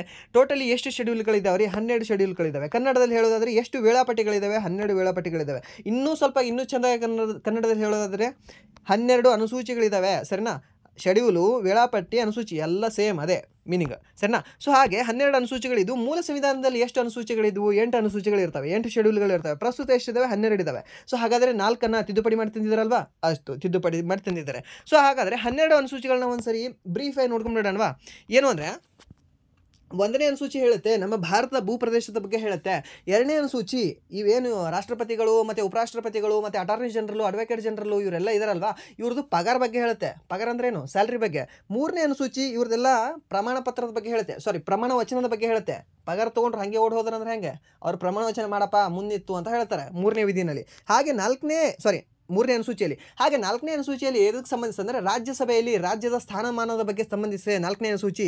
5ನೇ ಅನುಸೂಚಿ ನಿಮಗೆ ಬುಡಕಟ್ಟು ಪ್ರದೇಶ ಅಥವಾ ಅನುಸೂಚಿತ ಪ್ರದೇಶದ ಬಗ್ಗೆ ಹೇಳುತ್ತದೆ. ಹಾಗೆ 6ನೇ ವಿಧಿ ಅದೇ ಅನುಸೂಚಿತ ಪ್ರದೇಶಗಳಲ್ಲೇ ಕೆಲವೊಂದು ಸ್ಪೆಷಲ್ ಆಗಿರೋ ರಾಜ್ಯಗಳಿದ್ದಾವೆ, ಪ್ರದೇಶಗಳಿದ್ದಾವೆ. ಅವು ಯಾವುದು ಅಂದರೆ ನಿಮಗೆ ATM ಸ್ಕ್ವೇರ್ ಅಂತ. ಓಕೆ, ATM ಸ್ಕ್ವೇರ್ ಅಂತ ನೆನ್ಪಿಟ್ಕೊಳ್ಳಿ ಇದನ್ನು. ಓಕೆ, ATM ಸ್ಕ್ವೇರ್ ಅಂದರೆ ಏನು ಅನ್ನಲ್ಲ, ಅಸ್ಸಾಮು, ತ್ರಿಪುರ ಮತ್ತು ಮೇಘಾಲಯ ಮತ್ತು ಮಿಜೋರಾಮ ಈ 4 ರಾಜ್ಯಗಳಲ್ಲಿ ಏನು ಅನುಸೂಚಿತ ಪ್ರದೇಶಗಳಿದಾವಲ್ವಾ, ಸೊ ಈ 4 ರಾಜ್ಯಗಳನ್ನು ಸ್ವಲ್ಪ ಸ್ಪೆಸಿಫಿಕ್ ಆಗಿ ಸ್ಪೆಷಲ್ ಆಗಿ ಕೇರ್ ಮಾಡಬೇಕು ಅಂತ ಹೇಳುತ್ತೆ. ಯಾವುದು? 6ನೇ ಅನುಸೂಚಿ. ಹಾಗೆ 7ನೇ ಅನುಸೂಚಿ ನಿಮಗೆ ಏನು ಹೇಳುತ್ತೆ? ಕೇಂದ್ರ ಪಟ್ಟಿ, ರಾಜ್ಯ ಪಟ್ಟಿ, ಸಮವರ್ತಿ ಪಟ್ಟಿ, ಕಬ್ಬಿನ ಪಟ್ಟಿ, ನೆಲ್ಲಿನ ಪಟ್ಟಿ ಹೀಗೆ ಹೇಳುತ್ತೆ. ಮೀನ್ಸ್ ಅಷ್ಟೆಲ್ಲ ಹೇಳೋದಿಲ್ಲ. ಕೇಂದ್ರ ಪಟ್ಟಿ, ರಾಜ್ಯ ಪಟ್ಟಿ, ಸಮವರ್ತಿ ಪಟ್ಟಿ ಈ 3 ಪಟ್ಟಿಗಳ ಬಗ್ಗೆ ಹೇಳುತ್ತೆ. ಯಾವುದು? 7ನೇ ಅನುಸೂಚಿ. ಹಾಗೆ 8ನೇ ಅನುಸೂಚಿ ಸರ್ ಭಾಷೆಗಳ ಬಗ್ಗೆ ಹೇಳುತ್ತೆ. ಇವಾಗ ನಾವು ಚೆನ್ನಾಗಿ ಕನ್ನಡ ಮಾತಾಡ್ತಿದ್ದೀವಲ್ವಾ, ಸೊ ಕನ್ನಡ ಭಾಷೆ, ಕನ್ನಡ ತಾಯಿಯ ಏನು ಆಶೀರ್ವಾದ ಇದೆಯಲ್ವಾ, ಸೊ ಆ ರೀತಿಯ 22 ಭಾಷೆಗಳನ್ನು ಇದರಲ್ಲಿ ಸೇರ್ಪಡೆ ಮಾಡಲಾಗಿದೆ. ಓಕೆ, ಅದರಲ್ಲಿ ನಮ್ಮ ಕನ್ನಡವೇ ಸಾರ್ವಭೌಮ ನಮಗೆ ಯಾವಾಗಲೂ ಕೂಡ. ಸೊ ಆ ರೀತಿ 22 ಭಾಷೆಗಳ ಬಗ್ಗೆ ಹೇಳುವ ಒಂದು ಅನುಸೂಚಿ ಯಾವುದು ಅಂದರೆ ನಿಮಗೆ 8ನೇ ಅನುಸೂಚಿ. ಹಾಗೆ 9ನೇ ಅನುಸೂಚಿ ತಿದ್ದುಪಡಿ ಮಾಡಿ ತಂದಿದ್ರು ಅಂತ ಹೇಳಿದೆ. ಎಷ್ಟನೇ ತಿದ್ದುಪಡಿ ಮಾಡಿ ತಂದರು? 1ನೇ ತಿದ್ದುಪಡಿ ಮಾಡಿ ನಿಮಗೆ 9ನೇ ಅನುಸೂಚಿ ತರ್ತಾರೆ. ಯಾವ ಅನುಸೂಚಿ ಏನು ಹೇಳ್ತದೆ? ಇದು 9ನೇ ಅನುಸೂಚಿ ಭೂ ಸುಧಾರಣೆ ಬಗ್ಗೆ ಹೇಳ್ತದೆ. ಹಾಗೆ 10ನೇ ಅನುಸೂಚಿ ಪಕ್ಷಾಂತರ ನಿಷೇಧದ ಬಗ್ಗೆ ಹೇಳ್ತದೆ. ಎಷ್ಟನೇ ತಿದ್ದುಪಡಿ? 52ನೇ ತಿದ್ದುಪಡಿ. ಹಾಗೆ 11ನೇ ಅನುಸೂಚಿ ಎಷ್ಟನೇ ತಿದ್ದುಪಡಿ? 73ನೇ ತಿದ್ದುಪಡಿ. ಯಾವ ವರ್ಷ? 1992ರಲ್ಲಿ. ಸರಿನಾ? 1992ರಲ್ಲಿ. ಎದ್ರ ಬಗ್ಗೆ ಹೇಳ್ತದೆ? ಪಂಚಾಯತಿಗಳ ಬಗ್ಗೆ ಹೇಳ್ತದೆ. ಹಾಗೆ 12ನೇ ಅನುಸೂಚಿ ಎದ್ರ ಬಗ್ಗೆ ಹೇಳ್ತದೆ ಅಂದರೆ ಮುನ್ಸಿಪಾಲ್ಟಿಗಳ ಬಗ್ಗೆ ಹೇಳ್ತದೆ ಅಥವಾ ಪುರಸಭೆಗಳ ಬಗ್ಗೆ ಹೇಳ್ತದೆ. ಎಷ್ಟನೇ ತಿದ್ದುಪಡಿ? 74ನೇ ತಿದ್ದುಪಡಿ. ಯಾವ ವರ್ಷ? 1992ರಲ್ಲಿ. ತಿದ್ದುಪಡಿ ಆಗಿರೋದು 1992. ಬಟ್ ಇವೆರಡೂ ಕೂಡ ಜಾರಿಗೆ ಬಂದಿರೋದು ನಿಮಗೆ 1993ರಿಂದ. ಕನ್ಫ್ಯೂಷನ್ ಆಗೋದೇನು ಬೇಡ. ಈಗ ಪಂಚಾಯತ್ ದಿನ ಅಂತ ಕೇಳ್ಬೋದು ನಿಮಗೆ. ಏನಿಲ್ಲ, ನೆಕ್ಸ್ಟ್ ಮಂತೇ ಇದೆ. ಯಾವುದು? ಏಪ್ರಿಲ್ 24ನ್ನು ನಾವು ಏನಂತ ಆಚರಣೆ ಮಾಡ್ತೀವಿ ಅಂದರೆ ಪಂಚಾಯತ್ ರಾಜ್ ದಿನ ಅಂತ ಆಚರಣೆ ಮಾಡ್ತೀವಿ. ನೆನ್ಪಿಟ್ಕೊಳ್ಳಿ, ಪಂಚಾಯತ್ ರಾಜ್ ದಿನ ಯಾವಾಗಲ್ಲ? ಏಪ್ರಿಲ್ 24 ಅಷ್ಟೇ, ಸಿಂಪಲ್ ಆಗಿ. ಸರಿನಾ? ಸೊ ಮೀನ್ಸ್ ಇವಾಗ 2ನೇ ಶೆಡ್ಯೂಲಲ್ಲಿ ಏನು ಹೇಳಲ್ಪಟ್ಟಿದೆ? 2ನೇ ಅನುಸೂಚಿಯಲ್ಲಿ ಏನು ಹೇಳಲ್ಪಟ್ಟಿದೆ? ಅವ್ರ ಪಗಾರ ಬಗ್ಗೆ ಅಷ್ಟೇ, ಸಿಂಪಲ್. 3ನೇದು ಪಗಾರ ತೊಗೊಂಡು ಓಡಿ ಹೋಗಬಾರ್ದು ಅಂತ ಅವ್ರದ್ದು ಪ್ರಮಾಣ ವಚನ ಮಾಡ್ಕೋತಾರೆ. ಓಕೆ, ಅಗ್ರಿಮೆಂಟ್ ಮಾಡ್ಕೋತಾರೆ ಅಷ್ಟೇ. ಆ್ಯಂಡ್ ದೆನ್ ನೆಕ್ಸ್ಟ್ ಪ್ರಶ್ನೆ ಏನಿದೆ ಅಂದರೆ, ರಾಷ್ಟ್ರೀಯ ಜಲಮಾರ್ಗ ಸಂಖ್ಯೆ 2 ಯಾವ ರಾಜ್ಯದಲ್ಲಿದೆ ಅಂತ ಕೇಳಿದ್ದಾನೆ. ಒಂದೇದು ಯಾವುದು ನಿಮಗೆ? ಓಕೆ, ನ್ಯಾಷನಲ್ ವಾಟರ್ ವೇ ಒಂದು ಯಾವುದು ಅಂದರೆ ನಿಮಗೆ ಗಂಗಾ ನದಿ ಬರ್ತದೆ. ಗಂಗಾ, ಭಾಗೀರಥಿ ಮತ್ತು ಹೂಗ್ಲಿ ನದಿಗಳು ಬರ್ತವೆ. ಹಾಗೆ ನ್ಯಾಷನಲ್ ವಾಟರ್ ವೇ 2 ಯಾವುದು ಬರ್ತದೆ ಅಂದರೆ ನಿಮಗೆ ಬ್ರಹ್ಮಪುತ್ರ ನದಿ ಬರ್ತದೆ. ಓಕೆ, ಇದು ಎಲ್ಲಿಂದ ಎಲ್ಲಿವರೆಗೂ ವಿಸ್ತರಿಸಿದೆ ಅಂದರೆ ನಿಮಗೆ ಸಾದಿಯಾದಿಂದ ದುಬ್ರಿಯವರೆಗೆ. ಓಕೆ, ಅಸ್ಸಾಂ ರಾಜ್ಯದಲ್ಲಿ ಕಂಡುಬರ್ತದೆ. ಇದು ಯಾವುದು? ರಾಷ್ಟ್ರೀಯ ಜಲಮಾರ್ಗ 2. ಇದು ಸಾದಿಯಾದಿಂದ ನಿಮಗೆ ದುಬ್ರಿಯವರೆಗೂ ವಿಸ್ತರಣೆ ಮಾಡಿಕೊಂಡಿದೆ. ಹಾಗೆ 3ನೇ ನ್ಯಾಷನಲ್ ವಾಟರ್ ವೇ ಇದು ಕೇರಳದಲ್ಲಿ ಕಂಡುಬರ್ತದೆ. ಹಾಗೆ 4ನೇದು ನಿಮಗೆ ಆಂಧ್ರ ಪ್ರದೇಶದ ಭಾಗದಲ್ಲಿ ಕಂಡುಬರ್ತದೆ. ಸರಿಯಾ? ಇವೆಲ್ಲವೂ ಕೂಡ ನೋಡ್ಕೊಳ್ಳಿ, ಇಂಪಾರ್ಟೆಂಟ್ ಇದೆ, ಕೇಳ್ತಾನೆ. ಹಾಗೆ ಮೊದಲನೇ ಜಲಮಾರ್ಗ ಎದರಲ್ಲಿ ಕಂಡುಬರ್ತದೆ ನಿಮಗೆ? ವಾಟರ್ ವೇ 1 UP ಮತ್ತು ಜಾರ್ಖಂಡ್, ಬಿಹಾರ್ ಮತ್ತು ವೆಸ್ಟ್ ಬೆಂಗಾಲಲ್ಲಿ ಈ 4 ರಾಜ್ಯಗಳಲ್ಲಿ ಕಂಡುಬರ್ತದೆ ನಿಮಗೆ. ಯಾವುದು? National water way 1. ಹಾಗೆ ಅತಿ ಉದ್ದವಾದ ನ್ಯಾಷನಲ್ ವಾಟರ್ ವೇ ಯಾವುದು ಅಂತ ಕೇಳ್ತಾನೆ ನಿಮಗೆ. ಜಲಮಾರ್ಗ ಯಾವುದು ಅಂತ ಕೇಳ್ತಾನೆ. ಇದೇ ಒಂದೇದು. ಯಾವುದು? ಗಂಗಾ. ಸರಿನಾ? ಹಾಗೆ ಗಂಗಾ ನದಿಯ ಉದ್ದ ಎಷ್ಟು ಅಂತ ಕೇಳ್ಬೋದು ನಿಮಗೆ. ಏನಿಲ್ಲ, 25 25 20 ಬಿಸ್ಕಿಟ್ ಅಲ್ಲ, 25 ಬಿಸ್ಕಿಟ್ ಇದು. ಸರಿನಾ? ನೆನಪಿರಲಿ ಇದು ನಿಮಗೆ. ಆ್ಯಂಡ್ ದೆನ್ ಎಷ್ಟು ಕಿಲೋಮೀಟರ್ ಇದೆ ಇದು? 891 ಕಿಲೋಮೀಟರ್ ಇದೆ. ಸರಿನಾ? ಹಾಗೆ ಎಲ್ಲಿಂದ ಎಲ್ಲಿವರೆಗೂ ಅಂತ ಹೇಳಿದೆ ನಿಮಗೆ? ಸಾದಿಯಾದಿಂದ ದುಬ್ರಿಯವರೆಗೆ. ಸರ್ ಹಾಗೆ ಒಂದೇದು ಕೂಡ ಹೇಳಿಯಲ್ಲ, ನ್ಯಾಷನಲ್ ವಾಟರ್ ವೇ ಅದು ಎಲ್ಲಿಂದ ಎಲ್ಲಿವರೆಗೂ? ಸರ್ ಅದು ಏನಿಲ್ಲ, ಪ್ರಯಾಗ್ರಾಜ್ನಿಂದ ಹಾಲ್ದಿಯಾವರೆಗೆ. ಓಕೆ, ಹಾಲ್ದಿಯಾ ಅನ್ನೋದು ನಿಮಗೆ ವೆಸ್ಟ್ ಬೆಂಗಾಲಲ್ಲಿ ಕಂಡುಬರುತ್ತೆ. ಈ ಪ್ರಯಾಗ್ರಾಜ್ ಅನ್ನೋದು ನಿಮಗೆ ಉತ್ತರ ಪ್ರದೇಶದಲ್ಲಿ ಕಂಡುಬರುತ್ತೆ. ಸರಿನಾ? ನೆನ್ಪಿಟ್ಕೊಳ್ಳಿ. ಆ್ಯಂಡ್ ದೆನ್ ನೆಕ್ಸ್ಟ್ ಪ್ರಶ್ನೆ ಏನಿದೆ ಅಂದರೆ, ಭಾರತ ಮಹಿಳಾ cricket off spinner Deepti Sharma ಅವರು ಬೌಲರ್ಗಳಿಗಾಗಿ ಇತ್ತೀಚಿನ ICC ಮಹಿಳಾ ODI ಶ್ರೇಯಾಂಕದಲ್ಲಿ ಯಾವ ಶ್ರೇಣಿಯನ್ನು ತಲುಪಿದ್ದಾರೆ ಅಂತ ಕೇಳಿದ್ದಾರೆ. 2ನೇ ಸ್ಥಾನ ತಲುಪಿದ್ದಾರೆ. ಸೊ ನೀವು ಏನು ಅಂದರೆ ನೀವು ಕೆಲವೊಂದು ಇನ್ಸ್ಟಾಗ್ರಾಮ್ ಯೂಸ್ ಮಾಡ್ತಿದ್ದೀರಲ್ವಾ, ನಾನು ಸೋಷಿಯಲ್ ಮೀಡಿಯಾ ಯಾವುದರಲ್ಲೂ ಇಲ್ಲ, ಬಟ್ ನಾನು ನಿಮಗೆ ಹೇಳ್ತಾ ಇದ್ದೀನಿ, ಇಫ್ ನಿಮಗೆ ಯೂಸ್ ಆಗುತ್ತೆ, ಯಾಕಂದರೆ ನೀವು ಸೆಂಟ್ರಲ್ ಗೌರ್ಮೆಂಟ್ ಬರೆಯೋರಿಗೆ ಯೂಸ್ ಆಗುತ್ತೆ. ಏನು ಅಂದರೆ BCCI ಅಂತ ಒಂದು ಆ್ಯಪ್ ಇದೆ, ಸಾರಿ ಒಂದು ಇದಿದೆ, ಚಾನಲ್ ಇದೆ, ಎಲ್ಲಿ ಇನ್ಸ್ಟಾಗ್ರಾಮಲ್ಲಿ ಒಂದು ಚಾನಲ್ ಇದೆ. ಸೊ ಅದಕ್ಕೆ ಫಾಲೋ ಮಾಡಿ. ಅದು BCCI ಅವ್ರದ್ದು, ಮೀನ್ಸ್ ನಮ್ಮ ಇಂಡಿಯಾದವ್ರು ಏನು ಕ್ರಿಕೆಟ್ ಆಡ್ತಾರಲ್ವ, ಸೊ ಅವ್ರದ್ದಿದೆ, ಇದನ್ನು ಫಾಲೋ ಮಾಡಿ. ಇದರಲ್ಲಿ ನಿಮಗೆ ಈ ಶ್ರೇಯಾಂಕಗಳು ಇವೇನು ಅವ್ರದ್ದು ಎಷ್ಟನೇ ಸ್ಥಾನದಲ್ಲಿದ್ದಾರೆ, ಯಾರಿಗೆ ಅವಾರ್ಡ್ ಬಂತು, ಇದನ್ನೆಲ್ಲ ಕೊಡ್ತಾರೆ. ಸೊ ಅದಕ್ಕೆ ಇದನ್ನು ಫಾಲೋ ಮಾಡಿ. ಹಾಗಾದರೆ ಇನ್ನೊಂದು ICC ಅಂತ ಬರುತ್ತೆ, ಓಕೆ, ಇಂಟರ್ನ್ಯಾಷನಲ್ ಕ್ರಿಕೆಟ್, ಓಕೆ, ಇದು ಬರುತ್ತೆ. ಸೊ ಇದಕ್ಕೊಂದು ಫಾಲೋ ಮಾಡಿ. ಮತ್ತು ಇನ್ನೊಂದು ಏನು ಅಂದರೆ ನಿಮಗೆ PKL ಅಂತ ಬರುತ್ತೆ, ಓಕೆ, ಪ್ರೋ ಕಬಡ್ಡಿ ಲೀಗ್, ಇದನ್ನೊಂದು ಫಾಲೋ ಮಾಡಿ. ಓಕೆ, ಅದಾದ ನಂತರ ನಿಮಗೆ ಹಾಕಿ ಇಂಡಿಯಾ ಅಂತ ಬರುತ್ತೆ, ಓಕೆ, ಹಾಕಿ ಇಂಡಿಯಾ ಅಂತ, ಇದೊಂದು ನಿಮಗೆ ಇದು ಸಿಗುತ್ತೆ, ಯಾವುದು ಚಾನಲ್ ಸಿಗುತ್ತೆ ಇನ್ಸ್ಟಾಗ್ರಾಮಲ್ಲಿ, ಇದನ್ನು ಫಾಲೋ ಮಾಡ್ಕೊಳ್ಳಿ. ಓಕೆ, ಯಾಕೆ ನಾನು ಹೇಳ್ತಿದ್ದೀನಿ ಫಾಲೋ ಮಾಡಿರಿ ಅಂತ, ನೀವು ಯಾರನ್ನೋ ಒಬ್ಬನೇ, ಓಕೆ, ಯಾವನೋ ಒಬ್ಬನು ಬೇಕೂಫ ಏನೋ ಆ್ಯಕ್ಟರ್ಗಳಿಗೆ, ಯಾವನೋ ಒಬ್ಬ ಬೇಕೂಫ ಇನ್ಫ್ಲೂಯೆನ್ಸರ್ಗಳಿಗೆ ನೀವು ಫಾಲೋ ಮಾಡಿದ್ರೆ ಏನು ಸಿಗುತ್ತೆ ರೀ ನಿಮಗೆ? ಜಸ್ಟ್ ಏನಾದರೂ ಒಂದು ಅನ್ಫರ್ಡ್ ಮಾತಾಡಿರ್ತಾನೆ, ಅವನೊಂದು ಲೈಕ್ ಕೊಡ್ತೀರಿ, ಇಲ್ಲಾಂದರೆ ಕಮೆಂಟ್ ಮಾಡಿ ಏನಾದರೂ ಒಂದು ಹೇಳಿರ್ತೀರ, ಸರಿನಾ? ಅವ್ರನ್ನ ತೊಗೊಂಡು ಏನು ಮಾಡ್ತೀರಿ, ಇವುಗಳನ್ನು ಫಾಲೋ ಮಾಡಿದ್ರೆ ನಿಮ್ಗೆ ಮಿನಿಮಮ್ 1 ಮಾರ್ಕ್ಸ್ ಅದು ಬರುತ್ತಾ? ಇನ್ನೊಂದೇನೆಂದರೆ ನಿಮಗೆ ಇದನ್ನು ನೋಡಿ ಈ ದೀಪ್ತಿ ಶರ್ಮಾ ನಿಮ್ಗೆ ಯಾರು ಅಂತ ಕೆಲವರಿಗೆ ಇಲ್ಲಿ ಕ್ಲಾಸ್ ಕೇಳೋರಿಗೆ ಗೊತ್ತೇ ಇಲ್ಲ ಅನಿಸುತ್ತೆ ನನಗೆ. ಓಕೆ, ಸೊ ದೀಪ್ತಿ ಶರ್ಮಾನವರು ಒಬ್ಬ ಬೌಲರ್ ಇದ್ದಾರೆ, ಓಕೆ, ಸ್ಪಿನ್ನರ್ ಇದ್ದಾರೆ, ನಮ್ಮ ಭಾರತದ ಸ್ಪಿನ್ನರ್ ಇದ್ದಾರೆ. ಹಾಗೆ ರೀಸೆಂಟಾಗಿ ಅವರು UP ವಾರಿಯರ್ಸ್ನ ತಂಡದ ನಾಯಕಿ ಕೂಡ ಆಯ್ಕೆಯಾಗಿದ್ದಾರೆ. ಅವರು ಯಾರು?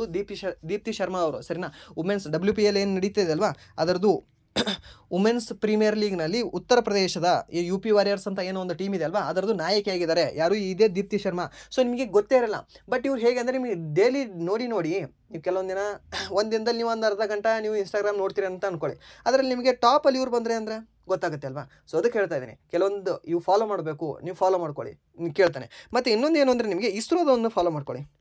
ಇಸ್ರೋ, NASA, ಸರ್, ಏನು ನೀವು ಅದನ್ನೆಲ್ಲ ಅಗ್ರಿಮೆಂಟ್ ತೊಗೊಂಡು ಏನಾದರೂ ಪೇಡ್ ಮಾಡ್ತಿದ್ದೀರಾ? ನೋವೇ, ಏನು ಪೇಡ್ ಇಲ್ಲ, ಏನೂ ಇಲ್ಲ. ಇವ್ರು ಯಾರು ನನಗೆ ದುಡ್ಡು ಕೊಡೋಕ್ಕೆ? ಓಕೆ, ನನಗೆ ಯಾರೂ ದುಡ್ಡು ಕೊಡೋದಿಲ್ಲ, ಏನಿಲ್ಲ, ಬಟ್ ಇದನ್ನು ಹೇಳ್ತಾ ಇದ್ದೀನಿ, ಯೂಸ್ ಆಗುತ್ತೆ ಅಂತ ಅಷ್ಟೇ. ಅದಾದ ನಂತರ ಇನ್ನೊಂದು ಚೆಸ್ ಇಂಡಿಯಾ ಅಂತ ಬರುತ್ತೆ, ಚೆಸ್ ಇಂಡಿಯಾ ಅಂತ ಒಂದು ಬರುತ್ತೆ. ಮತ್ತು ಒಲಿಂಪಿಕ್ ಅಂತ ಒಂದು ಬರುತ್ತೆ. ಒಲಿಂಪಿಕ್, ಸರ್ ಏನು ಒಂದು 10 ಹೇಳಿದ್ರಲ್ಲ, ಈ 10 ಮಾಡ್ಕೊಳ್ಳಿ ಅಷ್ಟೇ, ಏನು ಪ್ರಾಬ್ಲಮ್ ಇಲ್ಲ. ಒಲಿಂಪಿಕ್ ಅಂತ ಬರುತ್ತೆ, ಒಲಿಂಪಿಕ್ ಇಂಡಿಯಾ ಅಂತ ಒಂದು ಇನ್ಸ್ಟಾಗ್ರಾಮ್ ಚಾನಲ್ ಇದೆ. ಸೊ ಅದನ್ನು ಫಾಲೋ ಮಾಡ್ಕೊಳ್ಳಿ. ನಿಮಗೆ ನಿಜವಾಗ್ಲೂ ಹೇಳ್ತಿದ್ದೀನಿ, ಪ್ರಾಮಿಸ್ ಮಾಡಿ ಹೇಳ್ತಾ ಇದ್ದೀನಿ, ನಿಮಗೆ ಯೂಸ್ ಆಗೇ ಆಗುತ್ತೆ, ಸರಿನಾ? ಸರ್, ಹಾಗಾದರೆ ನೀವು ಇನ್ಸ್ಟಾಗ್ರಾಮ್ ಯೂಸ್ ಮಾಡ್ತಾ ಇಲ್ಲ, ನೀವು ಹೇಗೆ ಇದನ್ನು ನೋಡ್ಕೋತೀರಾ? ಓಕೆ, ನಾನು ಬೇರೆ ಅದು ಟ್ವಿಟರಲ್ಲಿ ಏನು ಯೂಸ್ ಬರುತ್ತೆ ಗೊತ್ತಾ? ಸೊ ಟ್ವಿಟರಲ್ಲಿ ನಾನು ಗೂಗಲಲ್ಲಿ ನೋಡ್ಕೋತೀನಿ ಇವೆಲ್ಲ. ಓಕೆ, ಗೂಗಲಲ್ಲಿ ಟ್ವಿಟರಲ್ಲಿ ನಾನು ಸರ್ಚ್ ಮಾಡಿ ನೋಡ್ಕೊತೀನಿ ಇವೆಲ್ಲ. ಇವುಗಳು ಎಲ್ಲವೂ ಕೂಡ ನಾನು ಫಾಲೋ ಇದ್ದೀನಿ. ಓಕೆ, ಬಟ್ ನಾನು ಟ್ವಿಟರಲ್ಲಿದ್ದೀನಿ ಮಾತ್ರ, ಇದರಲ್ಲಿಲ್ಲ. ಟ್ವಿಟರಲ್ಲಿ ಅಂದರೆ ಅದನ್ನು ಕೂಡ ನಾನು ಲಾಗಿನ್ ಮಾಡಿರೋದು, ನನ್ನ ID ಇಲ್ಲ ಅಲ್ಲಿ, ಬಟ್ ಜಸ್ಟ್ ಸರ್ಚ್ ಮಾಡಿದ್ರೆ ನಿಮಗೆ ಸಿಗುತ್ತೆ. ಬಟ್ ನೀವೇನಂದರೆ ನೀವು ಇನ್ಸ್ಟಾಗ್ರಾಮಲ್ಲಿ ನಿಮಗೆ ಇದಕ್ಕಿಂತ ಚೆನ್ನಾಗಿ ಬರುತ್ತೆ. ಸೊ ಅದಕ್ಕೆ ಅಲ್ಲಿ ಫಾಲೋ ಮಾಡ್ಕೊಳ್ಳಿ ಅಂತ ಹೇಳ್ತಾ ಇರೋದು ಅಷ್ಟೇ, ಸರಿಯಾ? ಆ್ಯಂಡ್ ದೆನ್ ನೆಕ್ಸ್ಟ್ ಪ್ರಶ್ನೆ ಏನಿದೆ ಅಂದರೆ 82.5 ಡಿಗ್ರಿ ಪೂರ್ವ ರೇಖಾಂಶ ರೇಖೆಯು ಎಲ್ಲಿ ಹಾದು ಹೋಗುತ್ತದೆ? ಇವಾಗ ನಮ್ಮ ಭಾರತ ಇದೆ ರೀ, ಇಲ್ಲಿ ಸಿಂಪಲಾಗಿ ನಮ್ಮ ಚೆನ್ನಾಗಿ ಒಂದು ಭಾರತ ಇದೆ. ಓಕೆ, ಚೆನ್ನಾಗಿಲ್ಲ, ಪ್ಲೀಸ್ ಬೈಕೊಳ್ಬೇಡಿ. ಓಕೆ, ಹೀಗೆ ಒಂದು ಭಾರತ ಇದೆ. ಈ ಭಾರತದ ಮೇಲೆ 82.5 ರೇಖಾಂಶ ಪೂರ್ವ ರೇಖಾಂಶ ಇದು ಹಾದು ಹೋಗುತ್ತೆ. ಎಷ್ಟು ರಾಜ್ಯಗಳ ಮೇಲೆ ಹಾದು ಹೋಗುತ್ತೆ ಅಂತ ಕೇಳ್ತಾರೆ ನಿಮಗೆ. 5 ರಾಜ್ಯಗಳ ಮೇಲೆ ಹಾದು ಹೋಗುತ್ತೆ, ಸರಿನಾ? ಸೊ ಇಲ್ಲಿ ಫಸ್ಟ್ ಸ್ಟಾರ್ಟಿಂಗ್ ಪಾಯಿಂಟ್ ಯಾವುದು? ಈ ಪಾಯಿಂಟ್ ಯಾವುದು ಅಂತ ಕೇಳ್ತಾ ನಿಮಗೆ. ಅದು ಯಾವುದಂದ್ರೆ ನಿಮಗೆ ಮಿರ್ಜಾಪುರ ಅನ್ನೋ ಪಾಯಿಂಟು, ಅಥವಾ ಪ್ರಯಾಗ್ರಾಜ್ ಅಂತ ಕೂಡ ನೀವು ಹೇಳ್ಬೋದು. ಪ್ರಯಾಗ್ರಾಜ್ ಕೊಟ್ಟಿದ್ರೆ ಪ್ರಯಾಗ್ರಾಜ್ ಹಾಕಿ ಆನ್ಸರು, ಅಥವಾ ಮಿರ್ಜಾಪುರ ಕೊಟ್ಟಿದ್ರೆ ಮಿರ್ಜಾಪುರ ಹಾಕಿ, ಸರಿನಾ? ಅದನ್ನು ನಾವು ಏನಂತ ಕರಿತೀವಿ? ಇಂಡಿಯನ್ ಸ್ಟ್ಯಾಂಡರ್ಡ್ ಟೈಮ್ ಅಂತ ಕರಿತೀವಿ, ಸರಿನಾ? ಭಾರತದ ಪ್ರಮಾಣೀಕೃತ ಸಮಯ ಅಂತ ಕರಿತೀವಿ, ಇಂಡಿಯನ್ ಸ್ಟ್ಯಾಂಡರ್ಡ್ ಟೈಮ್ ಅಂತ ಕರಿತೀವಿ. ಯಾವುದನ್ನು? 82.5 ಪೂರ್ವ ರೇಖಾಂಶವನ್ನು. ಸರ್, ಹಾಗಾದರೆ 82.5 ಯಾಕಂತ ಕರಿತೀವಿ? ಸರ್, ಟೋಟಲಿ 360 ರೇಖಾಂಶ ಇದ್ದಾವೆ. ಗೊತ್ತಿಲ್ಲದವ್ರು ಹೇಳ್ತಿದ್ದೀನಿ ಅಷ್ಟೇ. ಓಕೆ, ನಿಮ್ಗೆ ಗೊತ್ತಿದ್ರೆ ಏನಿಲ್ಲ, ಡಬಲ್ ಟೈಪ್ ಮಾಡ್ಕೊಂಡು ಮುಂದೆ ಹೋಗ್ಬೋದು. ಸೊ ಇಲ್ಲಿ ಟೋಟಲಿ ಹೀಗೆ ಒಂದು ರೇಖೆ, ಹೀಗೊಂದು ರೇಖೆ, ಇದನ್ನು ಸಮಭಾಜಕ ವೃತ್ತ ಅಂತ ಕರಿತೀವಿ. ಇದಕ್ಕೆ ಪ್ರೈಮ್ ಮೆರಿಡಿಯನ್ ಅಂತ ಕರಿತೀವಿ. ಓಕೆ, ಪ್ರೈಮ್ ಮೆರಿಡಿಯನ್ ಅಂದರೆ ಇದನ್ನು ಗ್ರೀನ್ವಿಚ್ ರೇಖೆ ಅಂತ ಕರಿತೀವಿ, ಅಥವಾ ಪ್ರೈಮ್ ಮೆರಿಡಿಯನ್ ರೇಖೆ ಅಂತ ಕರಿತೀವಿ, ಅಥವಾ 0 ಡಿಗ್ರಿ ರೇಖಾಂಶ ಅಂತ ಕರಿತೀವಿ. ಸೊ ಈ 0 ಡಿಗ್ರಿ ರೇಖಾಂಶದ ಈ ಥರ ಉದ್ದ ರೇಖೆಗಳು ಎಷ್ಟಿದ್ದಾವೆ ಗೊತ್ತಾ? ಟೋಟಲಿ 360 ರೇಖೆಗಳಿದ್ದಾವೆ. ಹಾಗೆ ಈ ಅಡ್ಡ ರೇಖೆಗಳಿದ್ದಾವೆ ಗೊತ್ತಾ? ಈ ಉದ್ದ ರೇಖೆಗಳಿಗೆ ನಾವು ರೇಖಾಂಶ ಅಂತ ಕರೆದ್ರೆ, ಅಡ್ಡ ರೇಖೆಗಳಿಂದ ನಾವು ಅಕ್ಷಾಂಶ ಅಂತ ಕರಿತೀವಿ. ಈ ರೇಖಾಂಶ ಎಷ್ಟಿದ್ದಾವೆ ಅಂತ ಕೇಳಿದ್ರೆ ನಿಮಗೆ 360 ರೇಖಾಂಶಗಳಿದ್ದಾವೆ. ಸೊ ಅದರಲ್ಲಿ ನಮ್ಮಲ್ಲಿ ಎಷ್ಟು 5 ಹೋಗಿದ್ದಾವೆ? ಟೋಟಲ್ ನಮ್ಮಲ್ಲಿ 35 ಹೋಗಿದ್ದಾವೆ. ಬಟ್ ಅದರಲ್ಲಿ ನಾವು ಯಾವುದನ್ನು ಕನ್ಸಿಡರ್ ಮಾಡ್ತೀವಿ ಅಂದರೆ ಈ 82 ನಾವು ಕನ್ಸಿಡರ್ ಮಾಡಿಕೊಂಡು all over India same timing ಅಂತ ಇದನ್ನು ಫಾಲೋ ಮಾಡ್ತೀವಿ. ಬಟ್ ಇಲ್ಲಿ ನಿಮಗೆ ಅಕ್ಷಾಂಶ ಎಷ್ಟು ಅಂತ ಕೇಳ್ಬೋದು ನಿಮಗೆ. ಟೋಟಲಿ 181 ಅಕ್ಷಾಂಶಗಳಿದ್ದಾವೆ. ಅಕ್ಷಾಂಶ 181, ರೇಖಾಂಶ 360, ಸರಿನಾ? ಹಾಗೆ ನಿಮ್ಗೆ ಇನ್ನೊಂದು ಕೇಳ್ಬೋದು, ಕ್ಷಮಿಸಿ, ಇವಾಗ 360 ಅಂತ ಹೇಳಿದೆ. ಓಕೆ, ಇಲ್ಲಿ ಸೆಂಟ್ರಲ್ಲಿದೆ. ಹಾಗೆ 360ಕ್ಕೆ ಈ ಪ್ರತಿಯೊಂದು ರೇಖಾಂಶಕ್ಕೆ, ಈ ಒಂದು ರೇಖಾಂಶದಿಂದ ಮತ್ತೊಂದು ರೇಖಾಂಶಕ್ಕೆ ಎಷ್ಟು ಟೈಮ್ ಡಿಫ್ರೆನ್ಸ್ ಇದೆ ಸರ್ ಅಂತ ಕೇಳ್ಬೋದು ನಿಮಗೆ. ಅವಾಗ ಏನಿಲ್ಲ ಸರ್, 4 ನಿಮಿಷ ಇದೆ. ಇವಾಗ ಇಲ್ಲೊಂದು 0 ಡಿಗ್ರಿ ರೇಖಾಂಶ ಇದೆಯಲ್ವಾ, ಇದರಿಂದ ನೀವೇನಾದರೂ 1 ಡಿಗ್ರಿ ರೇಖಾಂಶಕ್ಕೆ ಹೋದರೆ ನಿಮ್ಗೆ ಎಷ್ಟು ನಿಮಿಷ ಟೈಮ್ ಚೇಂಜ್ ಆಗುತ್ತೆ ಸರ್? ಏನಿಲ್ಲ, 4 ನಿಮಿಷ ಚೇಂಜ್ ಆಗುತ್ತೆ ಅಷ್ಟೇ ಸರ್. ಹಾಗಾದರೆ ನೀವೇನಾದರೂ ಈ 0 ಡಿಗ್ರಿ ರೇಖಾಂಶ ಇದೆಯಲ್ವಾ, ಇದು ಎಲ್ಲಿ ಹೈದು ಹೋಗುತ್ತೆ ನಿಮಗೆ? ಗ್ರೀನ್ವಿಚ್ ಅಂತ ಹೇಳಿದೆ. ಗ್ರೀನ್ವಿಚ್ ಅಂದರೆ ಲಂಡನ್ ಮೇಲೆ ಹೈದು ಹೋಗುತ್ತೆ ಇದು, ಸರಿನಾ? ಸೊ ಲಂಡನ್ನಲ್ಲಿ ಏನಾದರೂ ಬೆಳಗ್ಗೆ 6 ಗಂಟೆ ಆದಾಗ ನಮ್ಮ ಭಾರತದಲ್ಲಿ ಎಷ್ಟು ಗಂಟೆ ಆಗಿರುತ್ತೆ? ನಮ್ಮ ಭಾರತದಲ್ಲಿ 82ವರೆಗೆ ಹೈದು ಹೋಗಿದೆ. ಸೊ ಎಷ್ಟಾಗಿರುತ್ತೆ ಹೇಳ್ಬೋದಾ? 82.5 ಇಂಟು 4 ಮಾಡ್ಕೊಳ್ಳಿ. 4 ಮಾಡ್ಕೊಂಡ್ರಾ? 4 ಮಾಡಿಕೊಂಡು ಅದು ನಿಮಿಷದಲ್ಲಿ ಬಂದಿರುತ್ತೆ. ಆ ನಿಮಿಷದಲ್ಲಿರೋದನ್ನು ನೀವು ಅವರಲ್ಲಿ ಕನ್ವರ್ಟ್ ಮಾಡ್ಕೊಳ್ಳಿ. ಆ ಅವರಲ್ಲಿ ನೀವು ಕನ್ವರ್ಟ್ ಮಾಡಿಕೊಂಡ್ರೆ ಏನು ಬರಲ್ಲ, ಜಸ್ಟ್ ಸಿಂಪಲಿ ಒಂದು ಆನ್ಸರ್ ಬರುತ್ತೆ. ಏನು ಅಂದರೆ 5:30 ಗಂಟೆ ಅಂತ, 5 ಗಂಟೆ 30 ನಿಮಿಷ ಅಂತ, ಸರಿನಾ? ಸೊ ನಿಮಗೆ ಲಂಡನ್ನಲ್ಲಿ ಏನಾದರೂ 5 ಗಂಟೆ ಆಗಿತ್ತು ಬೆಳಗ್ಗೆ ಅಂತ ಕೇಳಿದ್ರೆ ನಮ್ಮ ಭಾರತದಲ್ಲಿ ಎಷ್ಟಾಗಿರುತ್ತೆ ಹೇಳ್ಬೋದಾ? 5 ಅಂದರೆ 6, 7, 8, 9, 10, 11, 11:30. ಓಕೆ, 11:30 ಆಗಿರ್ತದೆ ನಮ್ಮ ಭಾರತದಲ್ಲಿ, ಸರಿನಾ? ಸೊ ಎಷ್ಟು? 1, 2, 3, 4, 5, 6 ಆಯಿತಾ? ಸಾರಿ, 6 ಅಲ್ಲ, ಇದು 5:30, 10:30 ಆಗಿರ್ತದೆ, ಸರಿಯಾ? ಹಾಗೆ ಅಲ್ಲಿ 6 ಗಂಟೆ ಆಗಿದ್ರೆ, 6 ಗಂಟೆ ಆಗಿದ್ರೆ ನಮ್ಮಲ್ಲಿ 11:30 ಆಗಿರ್ತದೆ, ಸರಿನಾ? ಹಾಗೆ ಅಲ್ಲಿ 5 ಗಂಟೆ ಆಗಿದ್ರೆ ನಮ್ಮಲ್ಲಿ ಏನಿಲ್ಲ 10:30 ಆಗಿರುತ್ತೆ. ಏನಿಲ್ಲ 5:30 ನಿಮಿಷ ಕೂಡಿಸೋದು, ಸಾರಿ 5:30 ತಾಸು ಕೂಡಿಸ್ಬಿಡೋದು, ಸಿಂಪಲ್ ಅಷ್ಟೇ, ಸರಿನಾ? ಆ್ಯಂಡ್ ದೆನ್ ನೆಕ್ಸ್ಟ್ ಪ್ರಶ್ನೆ ಏನಿದೆ ಅಂದರೆ ನಿಮಗೆ ಕೈಯಿಂದ ಅಥವಾ ಇನ್ಯಾವುದೇ ವಾದ್ಯದಿಂದ ಹೊಡೆಯುವ ಅಥವಾ ಉಜ್ಜುವ ಮೂಲಕ ಧ್ವನಿಯನ್ನು ಉತ್ಪಾದಿಸುವ ಸಂಗೀತ ವಾದ್ಯದನ್ನು ಏನನ್ನು ಕರೆಯಲಾಗುತ್ತದೆ? ಓಕೆ, ಏನಾದರೂ ಒಂದು ಸಂಗೀತ ವಾದ್ಯವನ್ನು ನೀವು ತೊಗೋಬೇಕು, ಅದಕ್ಕೆ ಢಮ್ಮತ್ ಹೊಡಿಬೇಕು, ಅದು ರಿಟರ್ನ್ ನಿಮಗೆ ಒಂದು ನಾದ, ಸಂಗೀತ ನಾದವನ್ನು ಹೊರಸೂಸಿದ್ರೆ ಅದು ಏನಂತ ಕರಿತೀವಿ ನಾವು? ಅದನ್ನು ತಾಳವಾದ್ಯಗಳು ಅಂತ ಕರಿತೀವಿ. ಅಥವಾ ಆ ತಂತಿ ಇರ್ತವೆ, ಏನಾದರೂ ಸ್ಟ್ರಿಂಗ್ಸ್ ಇರ್ತವೆ, ಆ ಸ್ಟ್ರಿಂಗ್ಸ್ಗಳನ್ನು ನಾವೇನಾದರೂ ಹಿಂಗೆ ಟಚ್ ಮಾಡಿದಾಗ ಝುಮ್ ಅಂತ ಬಂತು ಅಂದರೆ ಏನಿಲ್ಲ, ಅದು ತಂತಿ ವಾದ್ಯಗಳಾಗಿರ್ತವೆ. ಸೊ ವಾದ್ಯಗಳಲ್ಲಿ ಟೋಟಲಿ ನಿಮಗೆ 2 ಟೈಪ್ ಬರ್ತವೆ, ಒಂದು ತಾಳವಾದ್ಯಗಳು, ಇನ್ನೊಂದು ತಂತಿ ವಾದ್ಯಗಳು ಅಂತ. ಇದನ್ನು ಆಲ್ರೆಡಿ ಒಂದು ಕ್ಲಾಸಲ್ಲಿ ನಿಮ್ಗೆ ಹೇಳಿದ್ದೀನಿ. ಸೊ ತಾಳವಾದ್ಯಗಳು ಏನಿಲ್ಲ, ಕೈಯಿಂದ ಒಂದು ಹೊಡಿಬೇಕು ಅಥವಾ ಇನ್ನೊಂದು ಎದರಿಂದಾದರೂ ಹೊಡಿಬೇಕು, ಇಲ್ಲಾಂದರೆ ಉಜ್ಜಬೇಕು, ಇಲ್ಲಾಂದರೆ ಅದು ಕೆರಿಬೇಕು, ಒಟ್ಟು ಸೌಂಡ್ ಬರ್ತದೆ ಅದು. ಇವಾಗ ತಬಲಾ ತೊಗೊಳ್ಳಿ, ಓಕೆ, ತಬಲಾದ ಮೇಲೆ ಒಂದು ಢಮ್ ಅಂತ ಹೊಡೆದ್ರೆ ಅದನ್ನು ಢಮ್ಮ ಸೌಂಡ್ ಬರ್ತದೆ ತಾನೆ? ಸೊ ಧಮ್ ಧಮ್ ಬರುತ್ತೆ ತಾನೆ ಸೌಂಡು. ಹಾಗೆ ನೀವು ಸಿತಾರ್ ತೊಗೊಳ್ಳಿ, ಗಿಟಾರ್ ತೊಗೊಳ್ಳಿ, ಮತ್ತು ವೈಲಿನ್ ತೊಗೊಳ್ಳಿ, ಪಿಟೀಲ್ ತೊಗೊಳ್ಳಿ, ಅವೆಲ್ಲ ನಿಮಗೆ ಎದರಲ್ಲಿ ಬರ್ತವೆ ಅಂದರೆ ತಂತಿ ವಾದ್ಯಗಳು ಬರ್ತವೆ. ಮೀನ್ಸ್ ಒಂದು ತಂತಿನ, ಒಂದು ಏನು ತಾರು ಇರ್ತದಲ್ವಾ, ತಾರು ಅಥವಾ ತಂತಿ, ಒಂದು ಸ್ಟ್ರಿಂಗು ಎಳೆದಿರ್ತಾರೆ ಹಿಂಗೆ ಉದ್ದಾಗೆ, ಆ ಎಳೆದಕ್ಕೆ ಅದಕ್ಕೆ ಟಚ್ ಮಾಡ್ತಾರೆ, ಅದು ಸೌಂಡ್ ಹೊರಹೊಮ್ಮಿಸ್ತದೆ ಅಷ್ಟೇ. ತಂತಿ ವಾದ್ಯಗಳು, ತಾಳವಾದ್ಯಗಳು, ಸಿಂಪಲ್ ಆಗಿರೋ ನೀವು ಎಕ್ಸ್ಪ್ಲನೇಷನ್ ಕೊಡ್ಬೋದು, ಸರಿನಾ? ಹಾಗಾದರೆ ಸಿತಾರ್ ಅನ್ನೋದು ಎದಕ್ಕೆ ಸಂಬಂಧಿಸಿದೆ? ತಂತಿ ವಾದ್ಯಗಳು. ತಬಲಾ ಅನ್ನೋದು ನಿಮಗೆ ತಾಳವಾದ್ಯಗಳು, ಸರಿನಾ? ಹಾಗೆ ಇದು ಏನು ಡ್ರಮ್ ಎಲ್ಲ ಬರುತ್ತೆ ಗೊತ್ತಾ? ಸೊ ಆ ಡ್ರಮ್ ಎಲ್ಲ ಎದಕ್ಕೆ ಸಂಬಂಧಿಸಿದೆ ನಿಮಗೆ? ತಾಳವಾದ್ಯಗಳು, ಸರಿನಾ? ಸಿಂಪಲ್ ಆಗಿ ನೆನಪಿಟ್ಕೊಳ್ಳಿ ಇದನ್ನು. ಆ್ಯಂಡ್ ದೆನ್ ನೆಕ್ಸ್ಟ್ ಪ್ರಶ್ನೆ ಏನಿದೆ ಅಂದರೆ ನಿಮಗೆ 2ನೇ ಪಾಣಿಪತ್ ಯುದ್ಧ ಯಾರ ನಡುವೆ ನಡೆಯಿತು ಅಂತ ಕೇಳಿದ್ದಾನೆ. ಸರ್, ಮೊದಲನೇ ಪಾಣಿಪತ್ ಯುದ್ಧ ಬಾಬರ್ ಮತ್ತು ಇಬ್ರಾಹಿಂ ಲೋಧಿ ನಡುವೆ ನಡೆದಿದೆ, ಸರಿನಾ? ಮೊದಲನೇ ಪಾಣಿಪತ್ ಯುದ್ಧ ನಿಮಗೆ ಏಪ್ರಿಲ್ 21 ಬಾಬರ್ ಮತ್ತು ಇಬ್ರಾಹಿಂ ಲೋಧಿಯ ನಡುವೆ ನಡೀತದೆ. ಕೇಳ್ತಾನೆ ನಿಮಗೆ ಮೊದಲನೇ ಪಾಣಿಪತ್ ಯುದ್ಧ ಯಾವಾಗ ನಡೀತು ಅಂತ? 1526ರಲ್ಲಿ. ಹಾಗೆ 2ನೇ ಪಾಣಿಪತ್ ಯುದ್ಧ 1526 ಇದೆಯಲ್ವಾ?